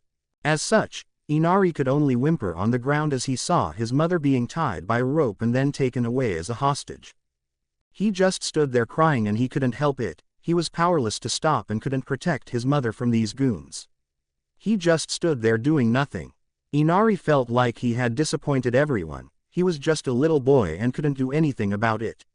His body was shaking, and tears were freely falling from his eyes. The boy then looked up when he remembered the words. For the things I truly hold dear to myself, I will protect them until the end with both these arms, even if it looks like I might lose my life. Chu-chan. The fact that your father faced the adversity of this Getu with nothing but his bare arms, that showed courage above all else. It showed that he stood for what's right in the end. Naruto Nichan. You really think my dad was a hero? Is there any doubt, Inari? Backquote. As the kid wiped the tears from his face, he looked up and wondered if he could be strong like his father. Outside the house, the two goons were escorting a fuming Tsunami as she heard the one with the tattoos pass his hand over her skin, threatening to give her some cuts from his sword. Wait, you can't take my mother away. Inari suddenly appeared from behind them, much to Tsunami's protest, begging him to go back home. She would have screamed even further, but she received a slap on her neck and was unconscious. The kid saw red at this point and charged at them with reckless abandon as the goons stood ready to skewer him with their swords. Despite the odds against him, the kid was beyond driven at this point to save his mother. When it became apparent that the kid would be slashed in half by these goons, they were surprised at the sudden noise of a projectile rain of shuriken and kunai stucking on their backs. Inari's eyes widened as he saw the shocked looks on their faces, before both had fallen on the ground, dead. Inari was surprised for a while and then he looked at the end of the dock that led to his house. There, Naruto stood with his hands in a throwing motion, indicating that he was responsible for the projectiles. Naruto Nichan. The genin smiled at his name being addressed and approached Inari and the downed Tsunami. A couple minutes ago, the real Naruto had received the information from the tags he had placed around the house, that intruders had breached the perimeter and quickly sent a cage bunshin to come back and deal with them. Good job Inari, your father would be proud of you. Naruto said as he caressed the kid's hair for a while and then moved to check on Tsunami. Quickly passing some chakra through her to awaken her, Naruto saw as the woman slowly opened her eyes to see what happened. When her eyes jerked open in surprise to see what happened to her son, her heart and shoulders were relaxed as she saw Inari there safe and sound with Naruto next to him, smiling down at her. Naruto, but I thought you had left, did something happen to Tu-san? Nothing happened, I had just placed a security measure to warn me in case of someone trying to invade. Thanks to Inari here who stalled those goons, I was able to take care of them. Tsunami then saw Inari's happy face and quickly embraced her son for dear life. Thank you Naruto-kun. Naruto merely nodded and then stood up. No need to thank me. Now, L don't know if more will come, is there anywhere you two can hide? Tsunami got up with Inari's help and then turned to the genin. Yes, I have a friend in town who will provide us shelter, we'll go there right away. Naruto then acknowledged it and gave Inari a thumbs up, before vanishing in a puff of smoke, leaving mom and son alone wondering where he went all of a sudden. Let's go Inari. At the bridge . As the teams approached the place where the bridge was being constructed, the original Naruto received the news from the Cage Bunshin and reported to Asuma and the others. Tazuna no doubt got spooked that Geto targeted his family once more, but relaxed when he heard that they were okay now. The real thing, though, was that Naruto had to review something that neither Junin knew he knew about it. Both the Cage Bunshin and the rudimentary use of Fuinjutsu tags. He had no choice as Tsunami and Inari would no doubt tell them what happened. The Fuin tags, despite being advanced stuff, could be excused as Naruto could have had access to them through the library. However, the Cage Bunshin was a Junin-level technique and a highly dangerous one to use. In the end, he had invented the history of him breaking into the library a couple years ago and finding the technique.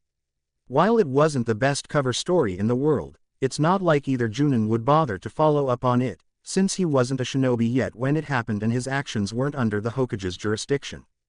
As soon as they stepped foot on top of the bridge, Tazuna's eyes widened at the workers on the ground, dead. The heavy mist had immediately surrounded them all as the genin surrounded the client while the two Junin stood in front of the group, waiting for Zabuza to approach.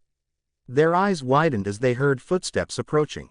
In their right mind, Zabuza would come at least with the hunter nin that helped him escape before. However, neither were prepared to hear 3 sets of footsteps followed by many others as well. When the mist cleared, the Junin's eyes widened at the sight as there was Zabuza, the hunter nin and another former member of the 7 swordsmen of the mist, Kurosuke Raiga. And right behind the 3 shinobi, there was a group of at least 10 goons bearing swords, making it clear that Geto was not saving expenses to get rid of Tazuna for good. Kakashi and Asuma all tensed at the sight of not 1 but 2 members of the 7 swordsmen. This mission rapidly bumped to at least A-ranked. What do you think, Kakashi? The silver-haired Junin looked straight ahead at the army in front of them. Each one of us will have to face one of the swordsmen, Asuma. Naruto and Sasuke shall have to handle the hunter nin and the rest shall cover the client and deal with the goons. Asuma released a sigh in dismay at the thin odds right now. As he looked back, he at least got comfort in knowing that Sasuke and Naruto could work well together in dealing with the hunter nin. Now, he needed to assign a 3rd chain of command for the other genin as they will be quite occupied. Hinata and Shikamaru, you two shall coordinate Tazuna's defense with Kiba and Sakura. The rest of the genin nodded and immediately formed the Manji formation around Tazuna. Zabuza and Raiga, for their part, were busy conversing with each other. Oi Zabuza, what's the deal here? Zabuza looked at his comrade in arms and hummed in annoyance. The copycat Sharingan no Kakashi is mine, you can deal with Sarutobi Asuma. Raiga showed his full smirk, before releasing his Kiba swords and charged them with electricity. Within seconds, the Junin-level shinobi all got into their respective battles. The goons had charged straight at the client and met resistance from the other genin, leaving the hunter nin to face Naruto and Sasuke in the middle of the bridge. The 2 genin stood side by side and Naruto noticed that Sasuke already had his Sharingan on as he observed the hunter nin. Sasuke was eager to fight, that much Naruto could tell by the feeling of the Uchiha's chakra. The blonde surprised Sasuke as he crossed his arms. I can see you're eager to face him, so I shall act as your support, Sasuke. The person in question nodded with a smile, before vanishing towards the hunter nin with superior agility and 2 kunai in each hand. Sasuke reached the hunter nin in less than a second and attacked him with one of the kunai, only for the hunter nin to stop it with a senbon. Sasuke kept on attacking using extreme agility with his kunai, but every move he made was parried by a senbon. When the hunter nin was about to expertly divert Sasuke's kunai and counterattack, the hunter nin had to evade a barrage of shuriken from Naruto. That move allowed Sasuke to keep on pressing the attack, only this time Naruto kept on attacking from long distance, using shuriken and kunai as well. The hunter nin, as soon as he parried Sasuke's kunai, began a sequence of one-handed hand seals, taking both Naruto and Sasuke by surprise. He then kicked the puddle of water on the bridge, before finishing the seals for his ninjutsu. Haijutsu. Sensatsu Susho, hidden technique. 1,000 flying water needles of death. The water that the hunter kicked then turned into water senbons and circled around Sasuke, before charging straight at him. However, Sasuke managed to jump and evade the attack, before using a quick shunshin and appearing behind the hunter ninja. He landed a powerful kick, forcing the enemy to skid a long distance, before looking back at Sasuke, Naruto now being forgotten. Sasuke for his part looked smug at the enemy, who just stood there watching him. That look turned sour when the hunter ninja flared his chakra to its maximum, showing that, so far, he was just toying with the Uchiha. Both Naruto and Sasuke felt the sudden shift in the air temperature, before the hunter ninja did a sequence of hand seals. Haijutsu. Makio Hyosho, hidden technique. Demonic crystal ice mirrors technique. Naruto was in surprise as a group of ice-made mirrors formed around Sasuke. The blonde genin saw no other way of helping Sasuke and used his agility to step close to the Uchiha, seconds before the mirrors closed around them. The hunter ninja then appeared to be getting inside one of the mirrors, before his reflection appeared in all of the mirrors. Naruto and Sasuke then stood back to back as they observed the technique. Naruto could feel both types of elemental ninjutsu, water and wind, at the same time, wondering if this was the case of an elemental Kekkei Genkai. Sasuke's Sharingan looked around the many numbers of the hunter ninja just as Naruto unleashed his sword. So, shall we begin? Allow me to show you my real speed. Naruto and Sasuke were both being bombarded left and right with senbon. Though, their agility and Sasuke's Sharingan allowed them to either block or dodge. Because of this, the hunter shinobi increased the speed of the senbon, this time drawing first blood from the genin. Sasuke took advantage of Naruto being targeted and used his fireball technique to melt the ice mirrors, but to no avail. You would need a stronger technique to do that, Uchiha. Now, I'm afraid I can't waste time with you. Zabuza-sama needs me. The hunter shinobi then targeted Sasuke, treating him like a pincushion. However, Naruto increased his speed and parried most of the projectiles. Sasuke took the opportunity granted by Naruto's defense and attacked the hunter ninja with fire-based ninjutsu. The hunter saw the attack coming and increased his speed, before getting back inside the protection of the mirrors. The same pattern kept on going. Haku would attack Sasuke and Naruto blocked the senbon, allowing Sasuke's Sharingan to pinpoint Haku's position to use a fire attack in retaliation. One fireball even managed to singe the hunter nin's leg, and Sasuke kept on the offensive, counting on Naruto's protection as well as his own agility. Because of this, the hunter decided to use other attacks as well while keeping the mirrors active. Using his Hyoten-based ability, the hunter would create ice senbons around Sasuke's location, flipping the game a little bit. This made the genin from Konoha work double in awareness, because now they had to worry about not only real senbon but ice senbon as well.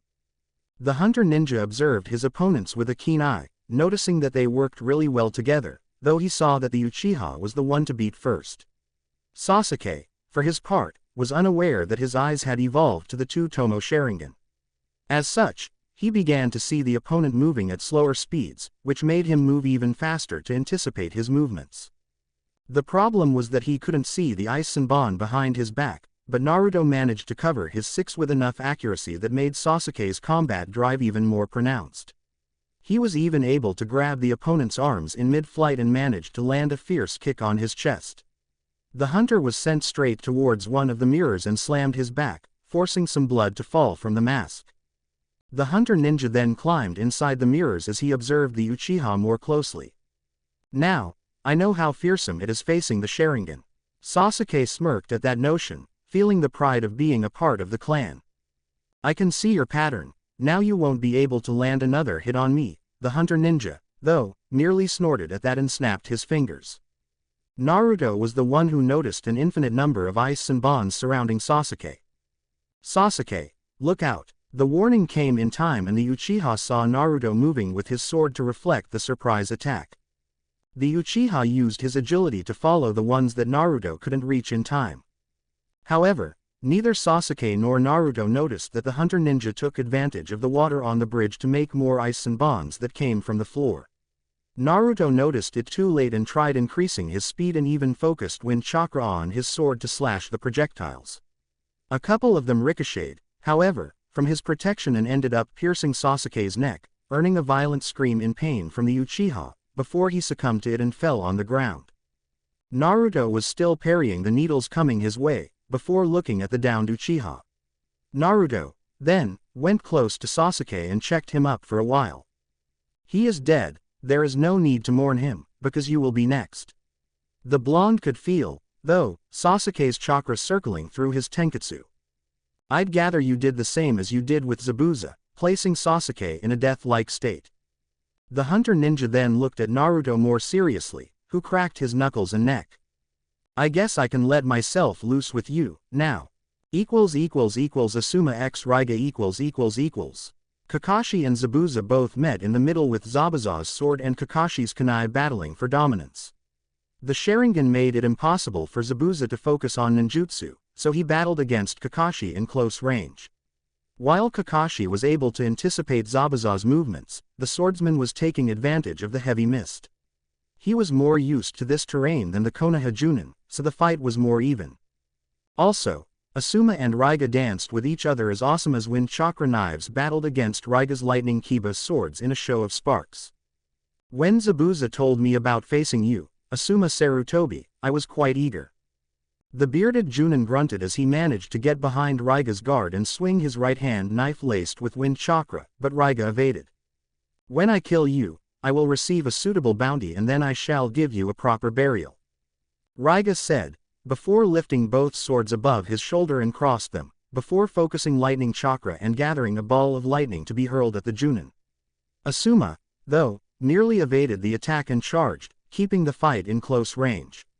The two Junin shinobi clashed weapons once more, but Asuma had the superior element and negated Raiga's lightning kiba, before landing a fierce kick at Raiga's stomach, sending the swordsman skidding backwards. Asuma wasted no time and made hand seals, while his twin knives spinned in front of him. Kaden Hisekisho, fire release, ash pile burning technique. Asuma then unleashed from his mouth a cloud of smoke towards Raiga. As soon as the ash smoke enveloped the enemy, Asuma clicked his teeth, igniting the smoke, which then turned into a torrential blast. Raiga, however, used a simple water barrier around his body and emerged from the blast to attack Asuma. The bearded Junin was surprised, when Raiga used lightning jutsu and enveloped himself in the energy. Asuma, then, focused more wind chakra and his knives extended to become close to a sword's length in wind chakra to block Raiga's attack. Once more, the element won and Asuma managed to nullify Raiga's lightning armor. As a result, Raiga received a couple of slashes on his arms and torso. You can't win this fight with lightning, Raiga. The swordsman cursed and used Kurigakure no Jutsu to use the mist in his favor. Asuma frowned as Raiga vanished just like Zabuza. I guess you're right, Sarutobi Asuma. Then, I shall change strategy. His voice echoed in the clearing and Asuma stood with his knives laced in wind chakra waiting for an attack. He extended his chakra in order to feel where the attack would come, when the bearded Junin's eyes widened. He looked backwards at the genin facing Getu's goons while protecting Tazuna and saw Raiga appear behind the client. Working fast, Asuma placed his knives inside the kunai holster and made a sequence of hand seals, before placing both hands close to his mouth horizontally. This technique needed to be aimed properly or else he would accidentally hit the client instead. Fuden Fujin no Jutsu, wind release, dust cloud technique. From Asuma's mouth, a high-velocity wind surged, containing dust particles. Raiga had only 1 second to try and place his kiba swords in front of him to protect himself from the blast. The hit caused great pain in Raiga, because his element was lightning, thus weak against wind-based techniques. Asuma kept on the offensive, taking the opportunity and picked up his knives once more and laced it with wind chakra, before piercing Raiga's chest. Asuma looked at the enemy bleeding from his mouth and it appeared to be the killing blow, before Raiga smiled and turned into water. Asuma cursed seeing that he must have replaced himself with a water bunshin at the last moment. Asuma, then, blocked Raiga's kiba swords that came from his back. Yes, indeed, you don't disappoint Sarutobi Asuma. I shall give you my strongest technique now. Asuma cursed and once more slashed Raiga's body who was another water bunshin. He then felt a strong surge of chakra close to him and saw Raiga lift his Kiba swords up in the sky and received lightning from the dark clouds, before his body once more was enveloped in a lightning armor. Raiga then began to spin his body fast. The element began to grow in a vortex of wind upward. Asuma's eyes widened as he saw the vortex of wind shift into a dragon's head, heading straight to the bearded Junin. The result was like Asuma was hit by a lightning bolt that came from the sky. Raiga then approached the place where the Junin was hit and he smirked upon seeing the downed Junin on the ground. Raiga was sure to finish the bearded Junin when he flinched and looked down to see a wind chakra sword piercing his back and emerging at his chest. Raiga had barely enough time in his life to turn and see Asuma behind him, while the one on the ground vanished in a cloud of smoke. Cage Bunshin, Asuma just smirked with a nod at Raiga's guess. That was a rather nasty technique. If I was hit by that, it would hurt like hell. Raiga then fell on the ground, dead. Naruto x Haku . So, you were waiting for your partner to get taken care of before showing your true skills. Haku was still inside the mirrors as he eyed the genin. For a minute, the hunter ninja actually thought that he had seen a kindred spirit in Naruto. Naruto stood with a fighting pose. Though, his thoughts actually drifted towards what the hunter ninja was implying. No, actually, seeing the pattern of your Senbon, I was protecting it from reaching his vitals. Sasuke here is actually quite stubborn and would be a pain in the ass if he saw me taking the initiative. Now, I can feel this technique of yours taking a lot of chakra from you. I bet it takes too much chakra to maintain, doesn't it? The hunter said nothing in reply and used his superior agility to attack Naruto from presumably all over the place. The hunter was surprised when Naruto's speed doubled, allowing him to block all the Senbon from reaching him. I see that you're indeed faster than before, but it won't be enough to stop me. Naruto flinched as his eyes followed the hunter leaving one mirror and landing on the other using speeds even superior to his own. The Senbon had even increased in speed, making it difficult to block them all. He needed to use his own agility to avoid the projectiles. For a while, then, it became a game of cat and mouse as the hunter shinobi used his agility and Senbon to attack and Naruto to block and evade. It soon became clear to the blonde shinobi that there was a pattern in the movements being unleashed at him, though he couldn't shift from defensive to offensive. These were the times when he remembered the teachings from the Nadaime Hokage. No matter the overwhelming odds he had right now against him, all it took was one carefully applied move to shift the game in Naruto's favor. That being said, when Naruto landed in the middle of the ice field, he saw Senbons, normal and ice made, charging at him from all possible directions. He couldn't escape them nor could he block them all. Then, molding water chakra inside his tenketsu, Naruto made a small sequence of hand seals, gathering water from the area. Suiten Sujinheki, water release. Water encampment wall technique. The hunter became surprised when a typhoon of water surged around Naruto, just as his Senbons were about to pierce his body from head to toe. Naruto's attack wasn't finished as he made more hand seals. Suiten Hahenryu, water release. Tearing torrent technique. The typhoon of water that circled Naruto shifted and turned to target all of the hunter nin's mirrors at the same time, hitting the hunter nin dead on. Still, the attack while managing to take him away from the mirrors wasn't enough to seriously injure him, so the hunter moved fast to climb inside the mirrors once more. However, he had to dodge as soon as Naruto appeared in front of him with his sword surrounded by wind chakra. Naruto swung the sword close to the hunter nin's face and cut the mask in half. The attack was enough to not only carve a great dent at the hunter's face as well as his right bicep, earning a scream of pain from the enemy. Naruto was about to finish the enemy off with a second sword slash when the mask fell off and he took a look at the downed enemy he had encountered before. Haku, Chapter 10 Wave Mission Final Part. Naruto just stood there staring at the downed hunter nin on the ground. His sword was still held in a way that if Haku tried something, Naruto would be ready for it. Though, now, Naruto realized that the drop of blood that hailed from the steel he held was from the very same boy that he had met just the other day. The very same boy who had instilled in him a lifetime lesson. However, that was before the very same boy revealed to be the enemy that aided Zabuza in escaping. Why, Haku never kept his eyes away from Naruto, before hearing that simple word and question. While it was simple, it allowed a great many sets of memories in Haku's mind as he stood up with great difficulty. Why indeed, Naruto-kun, the bloodline that fell from his mouth did little to stop the smile on his face, but Naruto instinctively knew the emptiness it portrayed. The eyes did so as well. Why are you siding with a man like Zabuza? After that nonsense you spoke about being strong and protecting, Haku stood silent as Naruto vented. The number of people he had murdered, the atrocities he had committed. Haku looked like he couldn't care less, however. Aren't you going to kill me, Naruto-kun? I am after all the enemy, right? Why bother talking about it? Naruto snarled and then used a shunshin right in front of Haku, surprising the hunter ninja at the speed of it, before he saw Naruto's fist slam at his side cheek, sending Haku towards the ground in even more pain now than before. Haku could certainly feel the boy's anger in that punch and he realized that he had indeed struck a nerve. The Konoha genin, for his part, was indeed furious at this point.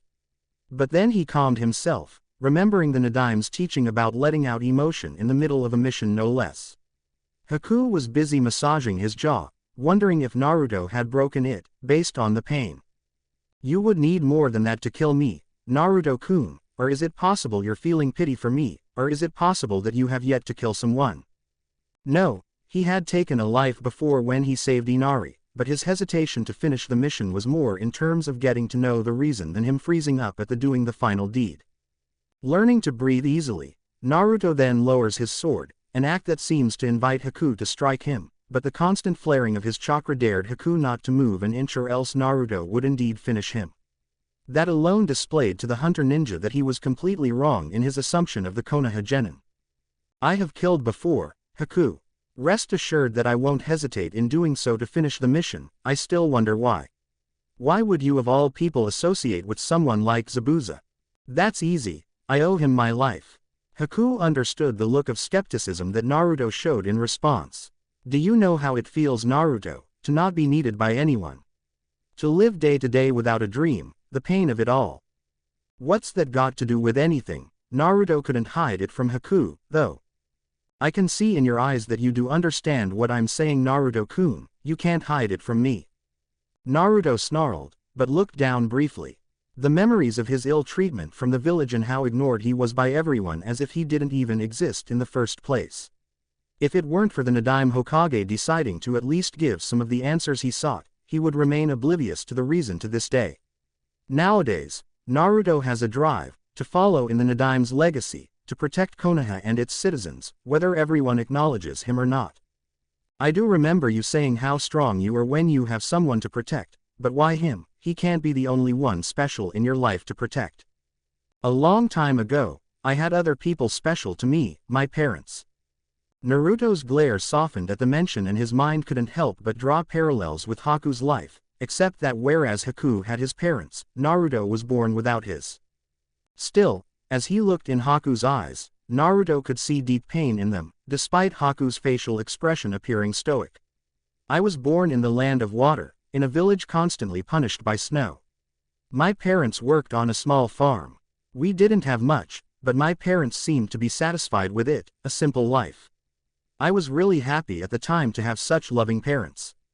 Naruto tsked at the mention of having loving parents, but he couldn't help himself. I'm glad one of us got to meet them, at least. Haku looked up and crossed eyes with the blonde for a while, already understanding a bit of Naruto's sob story, through his tone alone. Everyone had one, after all. Yes, but it all changed once I got old enough to understand some things. This time, Naruto looked at something else he didn't recognize in Haku's eyes. He saw hollow eyes looking back at him. Undeterred, the hunter ninja continued. My blood, I realized, is both a gift and a curse in the land I was born. After the bloody civil war that happened in Kurigakure, those with Kekkei Genkei became feared. My mother had the same ability as I do, but fearing for her own life as well as mine, she hid her own abilities.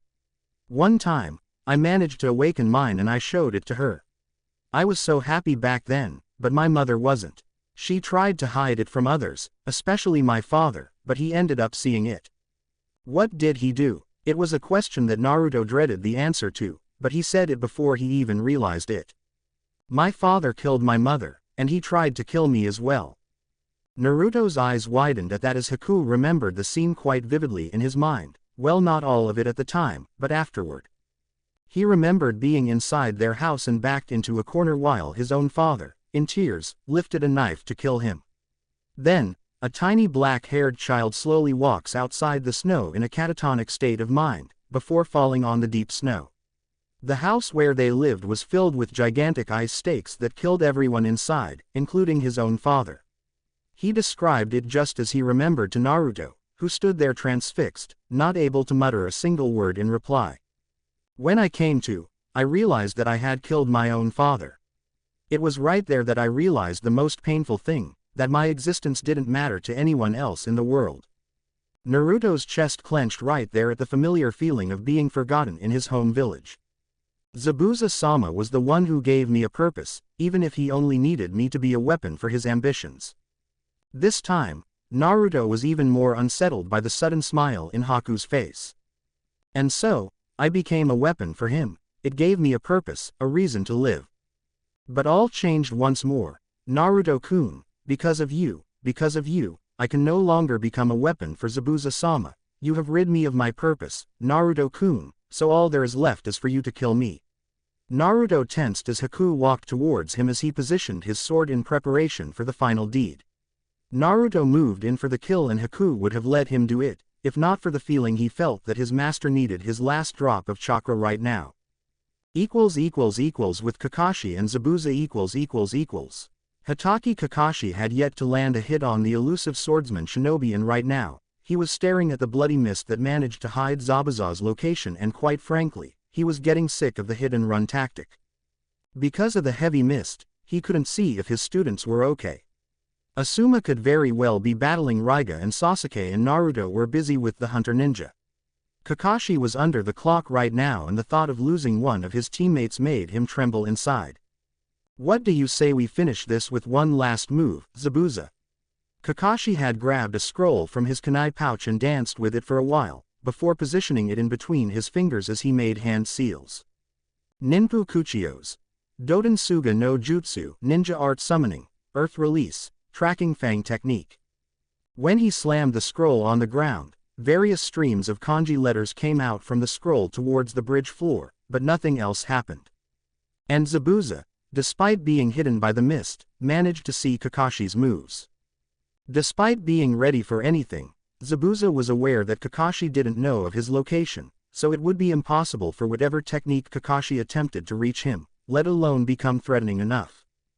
Deep within the mist, Zabuza stood with the ram signal with his eyes closed, all but ready to make his move that would finally kill the Sharingan user. Zabuza, though, was surprised when he felt the bridge floor tremble, before a bunch of ninkin emerged and sank their teeth on him in many parts of his body, entrapping him. Kakashi then walked towards the location of his dogs, before seeing Zabuza held at bay by his dogs. This is the summoning jutsu specialized for pursuit. I deliberately shed my own blood to stop your attacks for this. Your weapon has a thick scent of my blood on them, so my ninkin took care of the rest. Despite being trapped, Zabuza kept the bluff going. I have had enough of your bluffs, Kakashi. You can stop acting tough, you are trapped right now. I don't know why you wrongly believed that I only got by because of the Sharingan. So, I shall kill you with a jutsu of my own creation. Doing a short sequence of hand seals, Kakashi then focused both on chakra shape manipulation and chakra element manipulation. As he positioned his right hand upward, Zabuza's eyes widened at the sudden dance of lightning chakra around the Sharingan warrior. He couldn't believe his eyes as he could see Kakashi's hand overflowing with chakra. It was such a daunting image of Kakashi controlling pure lightning with his hand. Still, Zabuza stood proudly, despite knowing he was about to get skewered by that assassination technique. You are too dangerous to be left alive, Zabuza. Your future is death. Kakashi then charged with his lightning-infused hand and stopped inches from Zabuza's position as he attacked the man, only for his eyes to widen. Kakashi was surprised when the hunter ninja appeared in front of Zabuza, taking the brunt of his raikiri. The look of pure shock from the hunter ninja was forever memorized in Kakashi's mind because of the Sharingan, just like the image of what happened to his teammate a long time ago. It was so similar that Kakashi froze in time, while the ninkin released Zabuza. Kakashi's eyes were trembling at the trauma of his past, while Zabuza smirked in triumph at Haku from protecting him. He was about to finish Kakashi with his sword when Asuma approached and cut Zabuza's arm off with his wind chakra knife.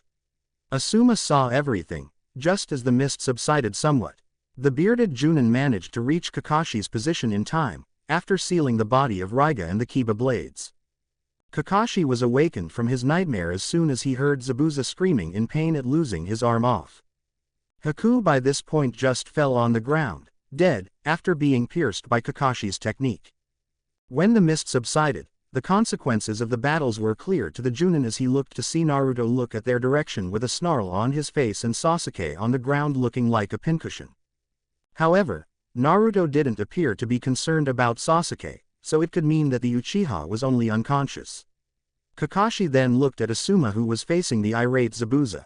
At this point, Zabuza couldn't hope to become much of a threat now with one arm and without Kubikirobocho. Still, he still stood there, flaring his chakra while Asuma and Kakashi eyed his every move. With Sakura and the others . The rest of the genin had managed to beat the thugs and then tied them up so that none of them could offer a threat anymore. When the mist finally subsided, the tension also subsided as Shikamaru and Kiba looked around for the other fights. Hinata and Sakura both looked at Sasuke in Naruto's direction and Sakura gasped at seeing the Uchiha on the ground, filled with Senbon all over his body. Sakura right there and then abandoned the mission as she ran towards the downed Sasuke, before Hinata could stop her. Go with her, Hinata, we can protect Tazuna. She turned to Shikamaru and nodded, before following the pink-haired genin. The bridge builder could only release a sigh in relaxation as he could feel his heart beating once more. He really wondered if he would die of a heart attack before any of Getu's goons managed to kill him. Naruto was eyeing the downed Haku on the ground, before turning to see Sakura tending Sasuke on the ground, which made him turn at attention to see about the unconscious Uchiha. Naruto, what happened to him, is he? He offered a resigned smile at Sakura just as Hinata arrived after her. Relax Sakura, he is only unconscious.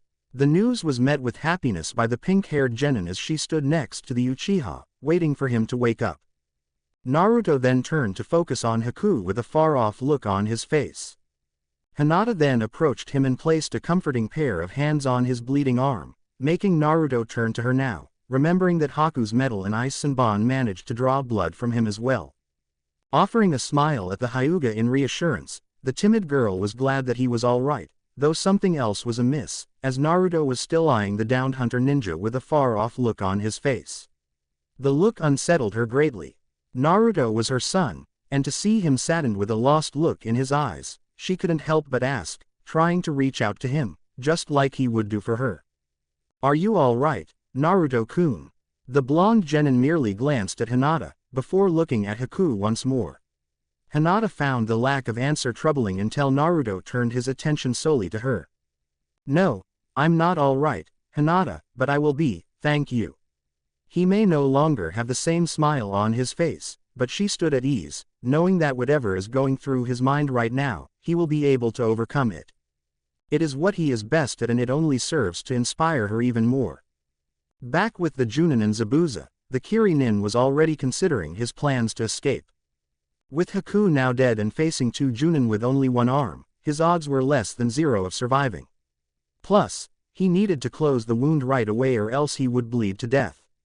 Even now, he could barely hold his own consciousness at the great pain inflicted by a clean cut of wind chakra.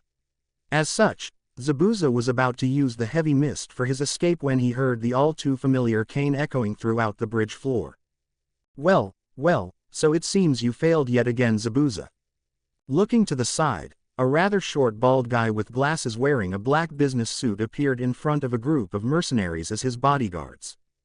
Even when you asked me for more money to hire yet another missing nin, you still failed. Pitiful, quite pitiful indeed. Getu, the owner of Getu Industries, only smirked at the look he was receiving from Zabuza at this point. It got worse as the midget was standing close to Haku's body and the businessman remembered the pain he felt when Haku broke his arm.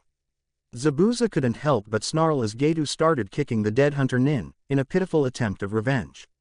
If Zabuza wasn't facing two Junin at the moment, he would simply murder Getu right there for his actions. Everyone got surprised when a kunai traveled fast and precisely towards Gedu's shoulder, earning a scream of pain from the midget businessman. Zabuza as well as Asuma and Kakashi turned to see who threw it, only to see Naruto with his arm extended and with a complete deranged look on his face. Gedu, despite the heavy pain, got up haphazardly from the ground, snarling bloody murder at the blonde genin for his actions.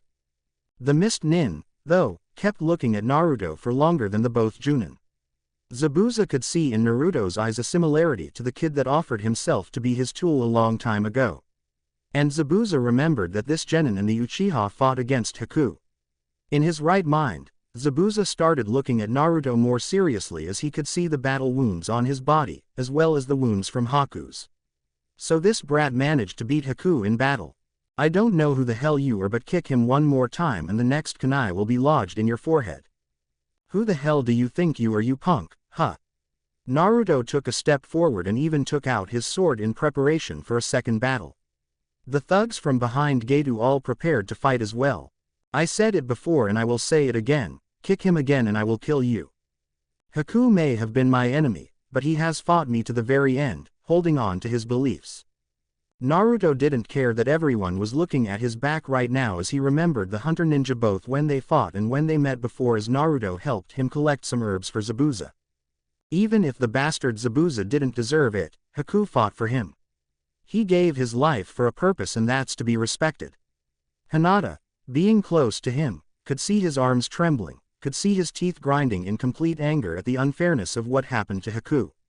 Her chest clenched at the feeling of Naruto's despair. Naruto, for his part, knew about the Nadime's teachings at this point to control his emotions while on a mission. But, right now, he whispered a silent apology to his mentor for not following up with his teachings temporarily, as he remembered Haku's suffering and the injustice of what happened to him. In the end, he threw his life away, but he did so because he believed he was doing the right thing. Zabuza, Asuma and Kakashi pretty much stopped as he eyed the kid rant. Especially, Zabuza as he then looked at the body of Haku, wondering how the hunter ninja felt facing the blonde kid in battle. The mist nin always knew that despite Haku's skills, he would never be a killer. He was far too gentle for that. Despite the blonde genin being skilled enough to hold his own against Haku, Zabuza knew that Haku didn't have in him to fight for the kill. Zabuza at this point abandoned any hopes of surviving past this day. He was bleeding profusely, and his opposition wouldn't allow him to leave. Still, he at least could do something that would provide him some sort of closure in his life. Kakashi, Asuma, I am no longer your enemy, the two Junin observed as Zabuza ripped the binds off of his mouth, before his entire face was visible. Though, would you please supply me with a kunai for one final deed? The two Junin noticed that Zabuza was now observing Gedu and his goons and certainly focusing as much killing intent as he could muster with the low chakra he now had. Kakashi released a sigh and acknowledged the request, before throwing one kunai up in the air. Zabuza gave the scarecrow Junin a brief nod in appreciation, before he turned to Naruto who was now observing him intently. Zabuza could see that the kid's anger was directed at him as well for what he did to Haku. Gaki, I was glad that he got to face you until the end, I can see that you and he hold many resemblances. Now, farewell everyone, it's been fun. Gedu, despite it all, felt pretty confident in his odds, until Zabuza ran towards him and his goons with reckless abandon. The entire scene was brutal. The goons all tried desperately to attack Zabuza, but right now Zabuza couldn't care less about evading them or even protecting his body. He slaughtered them all with but a kunai. One by one, the goons were falling on the ground, dead, and the ninja from Konoha stood by and watched, transfixed at the scene. Sakura and Hinata were having trouble watching it, but one look at Naruto and it gave them both the courage needed to keep on watching the scene. It was after all a scene of vindication. A scene that all shinobi and kunoichi must bear witness to. The last steps of a fighter. Zabuza allowed Gedu to be the last man standing, before he sliced the midget's jugular. By this point, Zabuza's back was impaled by no less than 7 swords, and with the amount of blood he lost, he could feel no pain anymore. All he could feel was the pull of his spirit to wherever location he will go at this point. While watching his former employer gag on the ground before succumbing to death, Zabuza then looked back to Haku's corpse and wished that he would get to go to the same place. A week later. Now that Gedu was gone, the land of waves was free to move on with their lives, and the atmosphere was certainly much more serene at this point.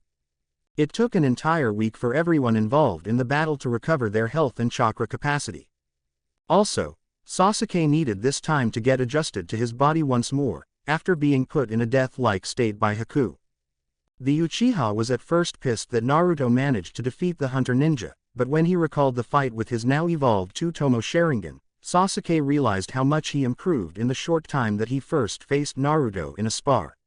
It was ridiculous to believe that this person not only helped Sasuke awaken his Sharingan, but also helped him evolve it to the second stage.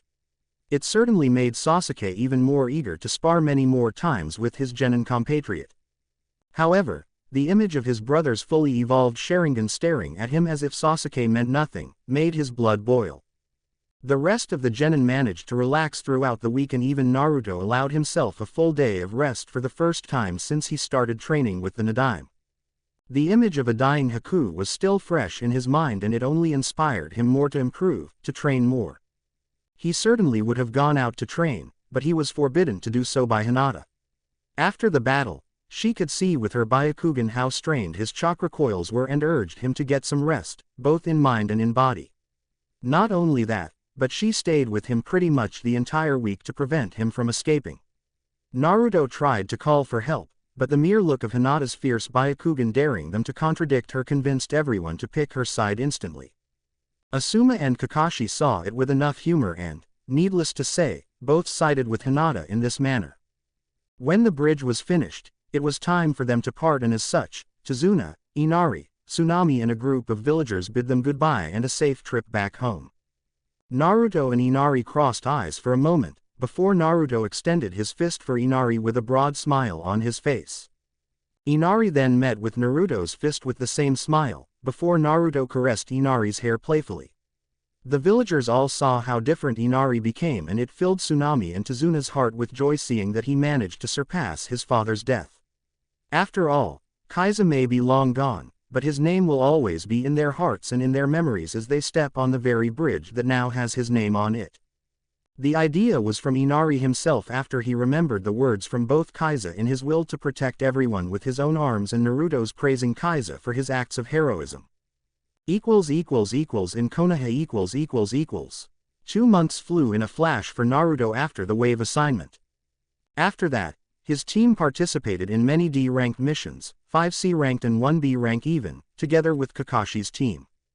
In the meanwhile, he would train his ass off, rarely doing anything aside from missions, training and meeting with his teammates, and even Sasuke on occasion demanded for a spar. He would abuse his Kage Bunshin training and actually urge the clones to perform all the chakra control exercises he knew, including the elemental ones. Asuma had provided him with a new futon technique for him to practice called Futon Senpuken, wind release, whirlwind fist technique. It was a simple enough technique that consisted of Naruto focusing enough wind chakra through a closed fist and then releasing the pent-up energy seconds before landing the punch. Also, he was focusing his training on perfecting the Nadaime's technique Suiten Sushoha, water release, water shockwave technique. Of course, he needed to practice without a nearby water source, and it was quite hard, because Naruto had to attract a suitable quantity of water as well as keep the strength level high. The technique by itself started as defensive, by gathering water in a defensive barrier around him, before the accumulated geyser turned into a maddening wave towards the target. It was quite chakra intensive, but he wasn't much worried about it. Aside from the ninjutsu department, Naruto focused on his fuinjutsu skills and space-time ninjutsu theory, studying the Nadaime's scroll as well as some scrolls in the library that genin could pick it up. The rest of the areas of focus, taijutsu, kenjutsu and genjutsu, Naruto chose to spar with Asuma and Sasuke for that. As far as genjutsu was involved, well, he was struggling. The chakra control exercises helped and he would use his Kage Bunshins for target practice in the art of illusion, but he was struggling still. Pushing that aside for now, in between missions, Naruto would act as a genin leader for Sakura and Hinata. The two girls would approach him asking for guidance and Naruto provided for them. Sakura and Hinata already mastered the 2 exercises of chakra control and Naruto would guide them to spar on top of the lake, while using water walking. He would also surprise both of them with the occasional kunai and shuriken to test their awareness. In the beginning, both struggled, but they had the drive to improve, and in no time, both genin would battle each other like seasoned genin. Naruto even got to train Hinata on the side.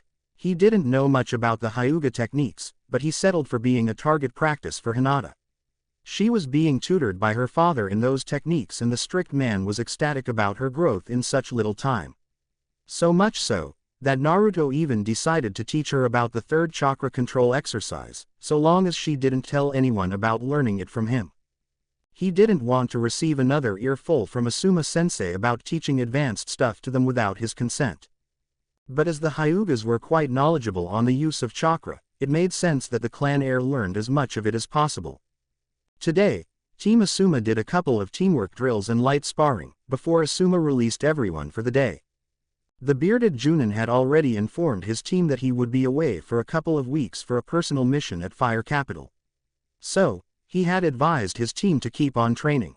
Shikamaru had also informed that he would leave on a family training trip with the Yamanaka and the Akamichi clans, so only Naruto and Hinata would remain inside the village. Naruto saw as Hinata and Shikamaru said their goodbyes for the day, so he was left alone in the clearing with Asuma-sensei. Sensei. Asuma turned to his student and leisurely lit up a smoke.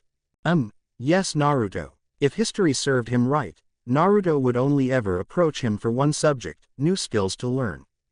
The brat was indeed relentless. As his Junin sensei, Asuma was also responsible for tutoring his genin about the life as a shinobi. At first, he figured that he would have to be more present with Naruto, considering that he is an orphan, but the kid had never approached with anything. The wave assignment was the one time he had ever seen the kid giving in to his emotions, to his inexperience in life. He and Kakashi had advised Naruto back then about what it meant to be a shinobi in service for the village and the hardened view that Zabuza had concerning the profession. After that, however, they had been in plenty of missions and Naruto behaved as professional as a seasoned chunin throughout it all. Asuma-sensei, do you know who I can talk to regarding genjutsu? The bearded Junin honestly wondered why Naruto would be interested in the subject, considering his predilection and pestering for ninjutsu. Genjutsu. Now, that's surprising. Naruto just blinked, asking why, and Asuma merely chuckled. Well, I really need to stop being surprised by you, don't I? I happen to know a specialist in the field. Kurenai-sensei happens to be a specialist in the field. I know she will be thrilled for the prospect of passing on her knowledge about the subject. In fact, I believe she is at Training Ground 3 at this time teaching her own team. If you hurry, you could go there and ask for her assistance. Oh, thank you Asuma-sensei. Well, see you in a couple weeks then, bye. Asuma responded to the wave and tucked his hands inside his pockets as he observed his genin's back. In 2 weeks' time, Asuma would have to make a decision concerning his team, but he had faith that they were ready for it. Training ground number 3 Yuhi Kurenai stood by with her arms crossed and a proud smile on her face as she observed her genin training. It was already close to sunset and she was proud to say that all three of them, Choji, Ino and Shino, managed to finish the second stage of chakra control, water walking. At first, this team was supposed to be for reconnaissance assignments, at least it was the directive given by the Sandaime when he asked her to be a Junin sensei to this new crop of genin. Both Ino and Shino managed to fit the criteria easy enough with their clan abilities, and Choji was the team's bodyguard in case of trouble. At least, this was the theory that Iruka brought to the Hokage for approval. Kurenai was at first skeptical of what she could teach the chubby genin, but she learned that Choji was a sweet kid and quite eager to please everyone. As such, the missions progressed nicely and Choji had even learned a great deal of what these types of missions entail. One sad part, though, is that with clan heirs, Kurenai wouldn't be able to impart to any of them her knowledge in genjutsu. Ino proved to be quite adept in chakra control and learned quickly enough in how to at least dispel the illusions. Shino, she already knew, was almost impervious to the techniques, since they relied on their Kikaichu bugs. Choji had too much chakra to be able to control and thus was quite weak to the illusions. In this manner, Kurenai had instructed his teammates to help him in disrupting it. Still, the fact remained that none of them were ever going to be using genjutsu like she did. Okay team, that's enough for today. Kurenai instructed everyone, before turning to the right just as the blonde genin arrived. "Oh, hi there Naruto." Choji waved to Naruto, quite eager to meet his academy friend again. Naruto waved to him back and approached the chubby genin to salute him. "Hi there Choji, looking good there." The Akamichi smiled broadly. The rest of the team, Ino and Shino, observed the sudden arrival. It was no surprise that Naruto would greet Choji first, since they along with Shikamaru would play together at the academy. Naruto then saluted both Ino and Shino, albeit neither of them admitted ever hanging out much with Naruto at the academy, though Ino heard bits and pieces from Sakura that Naruto was helping her a lot. Kurenai smiled at the interaction and stood on the sideline, waiting for them to finish talking. "So, what are you doing here, Naruto? I thought you would be training with Asuma-sensei." "Oh, I actually came to ask Kurenai-sensei for some help." Naruto then turned to the surprised sensei and she approached them, still with her arms crossed. She remembered the conversation she had with Asuma and Kakashi about Naruto's prowess in many subjects and even was privy to some of his missions from Asuma when the Junin peers got together for drinks on occasion. She remembered Asuma and even Kakashi giving Naruto high praises regarding not only his skills but also his behavior on missions. Though, she now became curious as to what he could want her help with. Naruto, then, remembered that her team was still training. "Sorry if I'm interrupting your training, sensei." Kurenai shook her head and smiled at him, noticing his surprising manners. "It's okay Naruto-kun, we are about finished with today's training. Just wait until I address them, so you can tell me what you need my help for." Naruto nodded and took a seat close to the trees while Kurenai said her goodbyes to her team, before approaching him. "So, what is it that you need my help for?" The sun was about to set for good and the few lights in the area came to life. The moon was also about rising and it aided with area's brightness. "Asuma-sensei said that you are an expert in the art of illusions, and I wanted your help, Kurenai-sensei." Her interest was piqued at the mention and she placed both hands by each side of her hips. "Oh, you're interested in genjutsu. From what I heard about you from Asuma, though, you were gearing towards ninjutsu and kenjutsu." Naruto stood up from the ground he was sitting and the Junin noticed that he was quite tall, almost reaching her shoulder. "Asuma-sensei talked about me." She nodded and found herself smiling in response to his eager smile at being praised. "Yes, he did, he has very high praise for you, Naruto-kun. Even Kakashi commended you when he is not focused on his reading. Though, don't mention to them that I said that." Naruto laughed at that, remembering how much Kakashi enjoyed burying his head on his little orange book, though he wondered what could be so interesting about it. "So, what aspect of genjutsu do you want my help with?" "Oh, yeah, I can already perform a few C-ranked illusions techniques." Kurenai heard in surprise, never before hearing that Naruto was practicing genjutsu techniques. Certainly, Asuma never mentioned that, though she kept on hearing him. "However, I couldn't maintain the technique for long.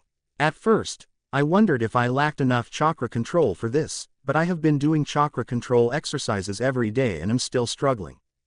"Ah, I see. If I may ask, why are you interested in being a genjutsu user, Naruto-kun?" This was just too surprising to hear and Kurenai thought about pinching herself at the prospect of imparting her knowledge to the next generation. Kurenai firmly believed in the will of fire and adored the prospect of teaching, especially when it comes to genjutsu. She couldn't help but curse every day that she heard her peers talk hours and hours about other arts and simply forget about the more subtle shinobi arts such as genjutsu. "I aim to become a well-rounded shinobi, Kurenai-sensei, and I also have a side project that I know you could assist me with. I'm happy to help a fellow genjutsu user. What is it?" Little by little, the Nadaime student would lay out the type of shinobi he wanted to become. The Nadaime Hokage was proficient in pretty much all different branches of shinobi arts and Naruto aimed to be just like him in the future. Ninjutsu, kenjutsu, shurikenjutsu, fuinjutsu, genjutsu, space-time ninjutsu, everything. And for that to happen, he would need to work hard, true, but he would also need to receive guidance from the best in each of these fields. It just so happened that he enjoyed the prospect of learning from the best.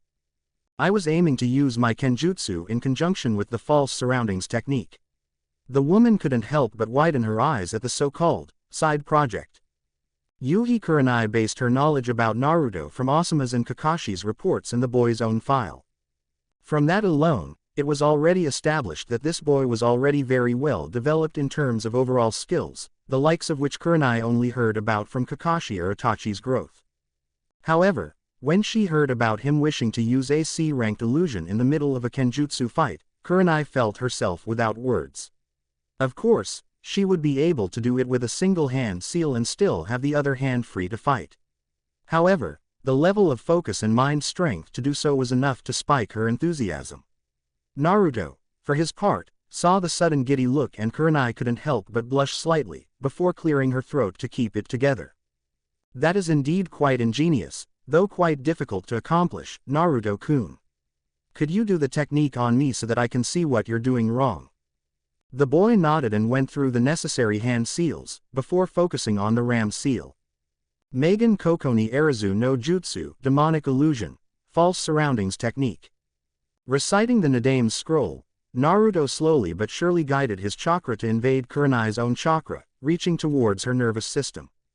Within seconds, the woman saw that nothing much had changed, except that the moon was slightly lower and a couple of trees less than it should be in this area.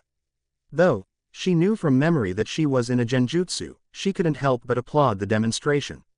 And true to Naruto's report, the moon image then flickered slightly, before she released the illusion. Okay, I see it now. Indeed, a good show, but it could be better. So, any tips? Kurenai nodded, already working on the theory that Naruto needed to understand, so she entered into teacher mode. A few, yes. First, you need to consider that the minuscule details are the most important in a genjutsu. The key here is disorientation without the target realizing it. I didn't notice my chakra being invaded at first, which is a plus. But the images you supplied me with tempered with my memory of the area, so I was able to see that the details were wrong. But that is something you acquire through experience. Chakra-wise, those who tend to focus on ninjutsu, focus more on the yang part, while genjutsu require more yin release. I do hope you're following me thus far. Naruto nodded, already knowing about the theory of chakra and how to control the balance between yin and yang release. I do, yes. The confident and short response made it believable to her. Wonderful. How far are you in chakra control? I do recall Asuma saying that you already finished water walking. Naruto nodded and grabbed a kunai, before making it hover above his hand using only chakra. The display made Kurenai even more excited to see his future as Naruto focused on the exercise. My last record is 20 minutes, though having large chakra capacity makes it hard. When the kunai fell on the ground, Kurenai turned into a thinking pose. What I noticed from your illusion is that it crumbled approximately 15 seconds after you cast it. Truly so, maintaining an illusion for longer periods is hard and I must say doesn't much fit with what you seek. Keep on with the chakra control exercises and you will be good in time. And focus on the details is key like I said. Though, your target would have to possess prior knowledge of the field like I do to know he is in a genjutsu. Kurenai saw as Naruto turned introspective afterward and she allowed him time to do so, quite pleased to see the young man's work ethic. Naruto, for his part, stopped pondering and turned to her with an appreciated smile. Thank you, Kurenai-sensei, for your help. Though, I do wonder what I could do to help you as compensation for your help. Kurenai smiled at that, feeling at ease with him, despite being the first time they interacted. You don't need to do anything, Naruto-kun. Not only is my duty to help the next generation as a Junin sensei, but it's also a privilege to tutor you in genjutsu. Naruto, though, looked like he was adamant in at least doing something. At least, allow me to buy you dinner. It's already that time after all and you must be hungry. I know I am. She giggled at the blushing in his face when his stomach betrayed him. I'd say it's fairly standard that usually it's the senior that buys the young one's dinner, though I wouldn't say no to some dango if you insist. Kurenai replied as she casually walked with Naruto back to the village. I do, and since you're not my Junin sensei, that senior rule does not apply. Dango place . In little to no time, the nightlife in Konoha came to life as many would be seen roaming through the streets, restaurants and bars.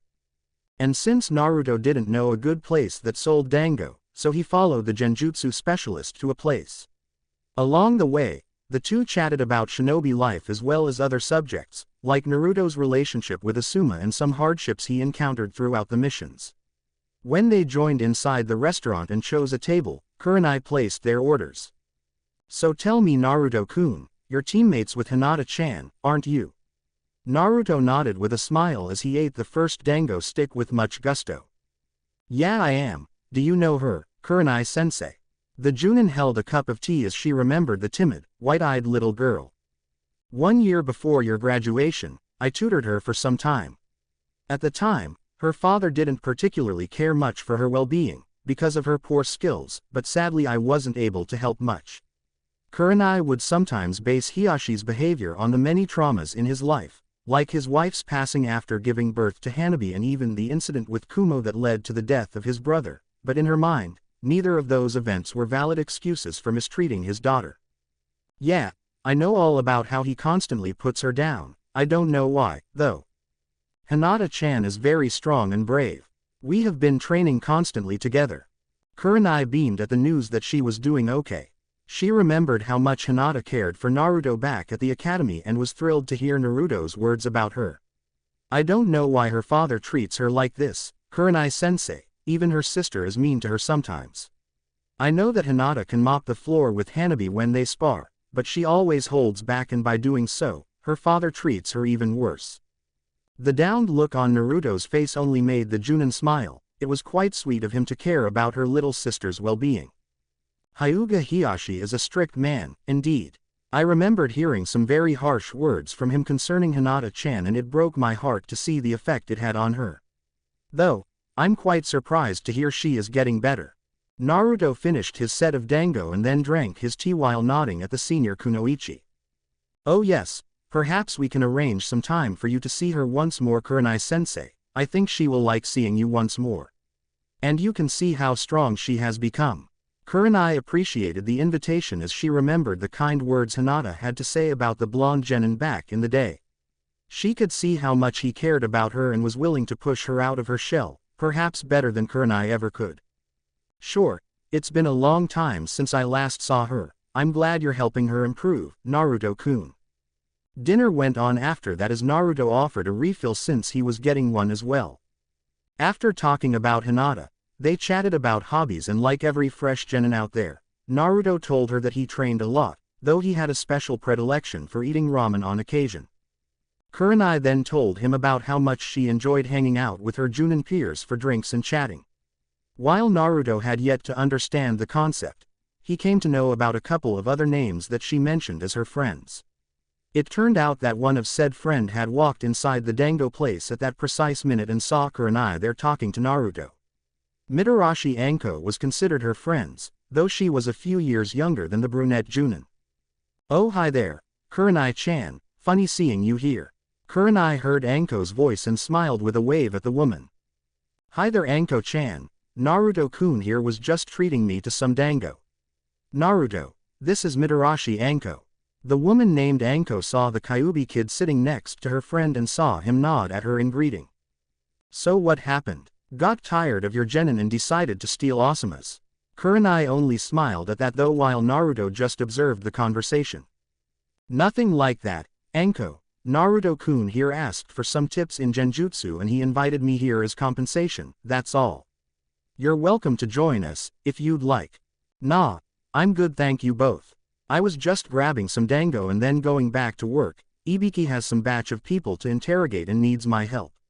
I will just let you guys resume your little date." Kurenai sighed at that and ignored her choice of humor, while turning back to Naruto who was looking at Anko's back with a smile. She certainly reminded him of how he used to be before meeting up with the Nadaime.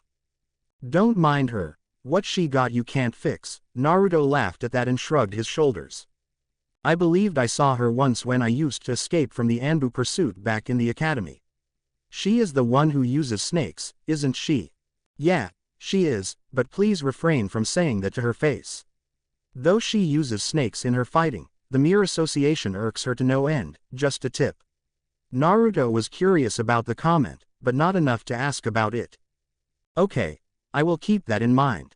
Is there?" Naruto was about to continue the conversation when both Junin and Genin turned to see an Anbu Shunshin to their table, Kurenai Yuhi and Uzumaki Naruto, Hokage-sama requests your presence right away. The Junin stood rigid right away and nodded to the messenger before seeing the Anbu vanish. Before she could usher the genin to follow her, he was already paying the bill and standing beside her. She nodded at him as they used Shunshin to reach the Hokage's office right away. Hokage's office . The old man Sandaime Hokage was smoking his pipe while reading a report from the Anbu and medical shinobi team. Time was of the essence right now and he had very few shinobi he could spare to aid Kurenai in this mission that only she could perform. The Chunin exams is on the rise and his forces were stretched thin with the many preparations and precautions necessary for Konoha to house such an event. Not to mention the sudden tension that is on the rise in the elemental nations. Despite the 5 villages having a path of neutrality, Sarutobi Hiruzen knew never to take things for granted. As such, he would send scouts to all possible locations, disguised as missions to bring him reports. The Hokage was alerted for about less than a second, once he sensed Kurenai's and Naruto presence manifest inside his office. Hiruzen allowed himself a fond smile at seeing the blonde genin next to the Junin. If there was one genin in this generation that showed the most promise was him. Ever since the wave assignment, when Asuma told him that Naruto not only learned about the Kage Bunshin, but also was able to use low-level Fuinjutsu, the Hokage was quite surprised. The surprise only increased as Naruto also displayed skill in ninjutsu and kenjutsu in the following missions. He had no doubt in his mind of this kid's drive and he couldn't be prouder. You called for us, Hokage-sama, Hiruzen nodded, being serious as he addressed the Jonin in front of him. Kurenai, it's about Kurama Yakumo, Naruto saw with concern as Kurenai's eyes widened to impossible proportions and her hands were trembling. Thank you for watching. If you enjoyed the video be sure to like, comment and subscribe as well as checking out the author on fanfiction.net.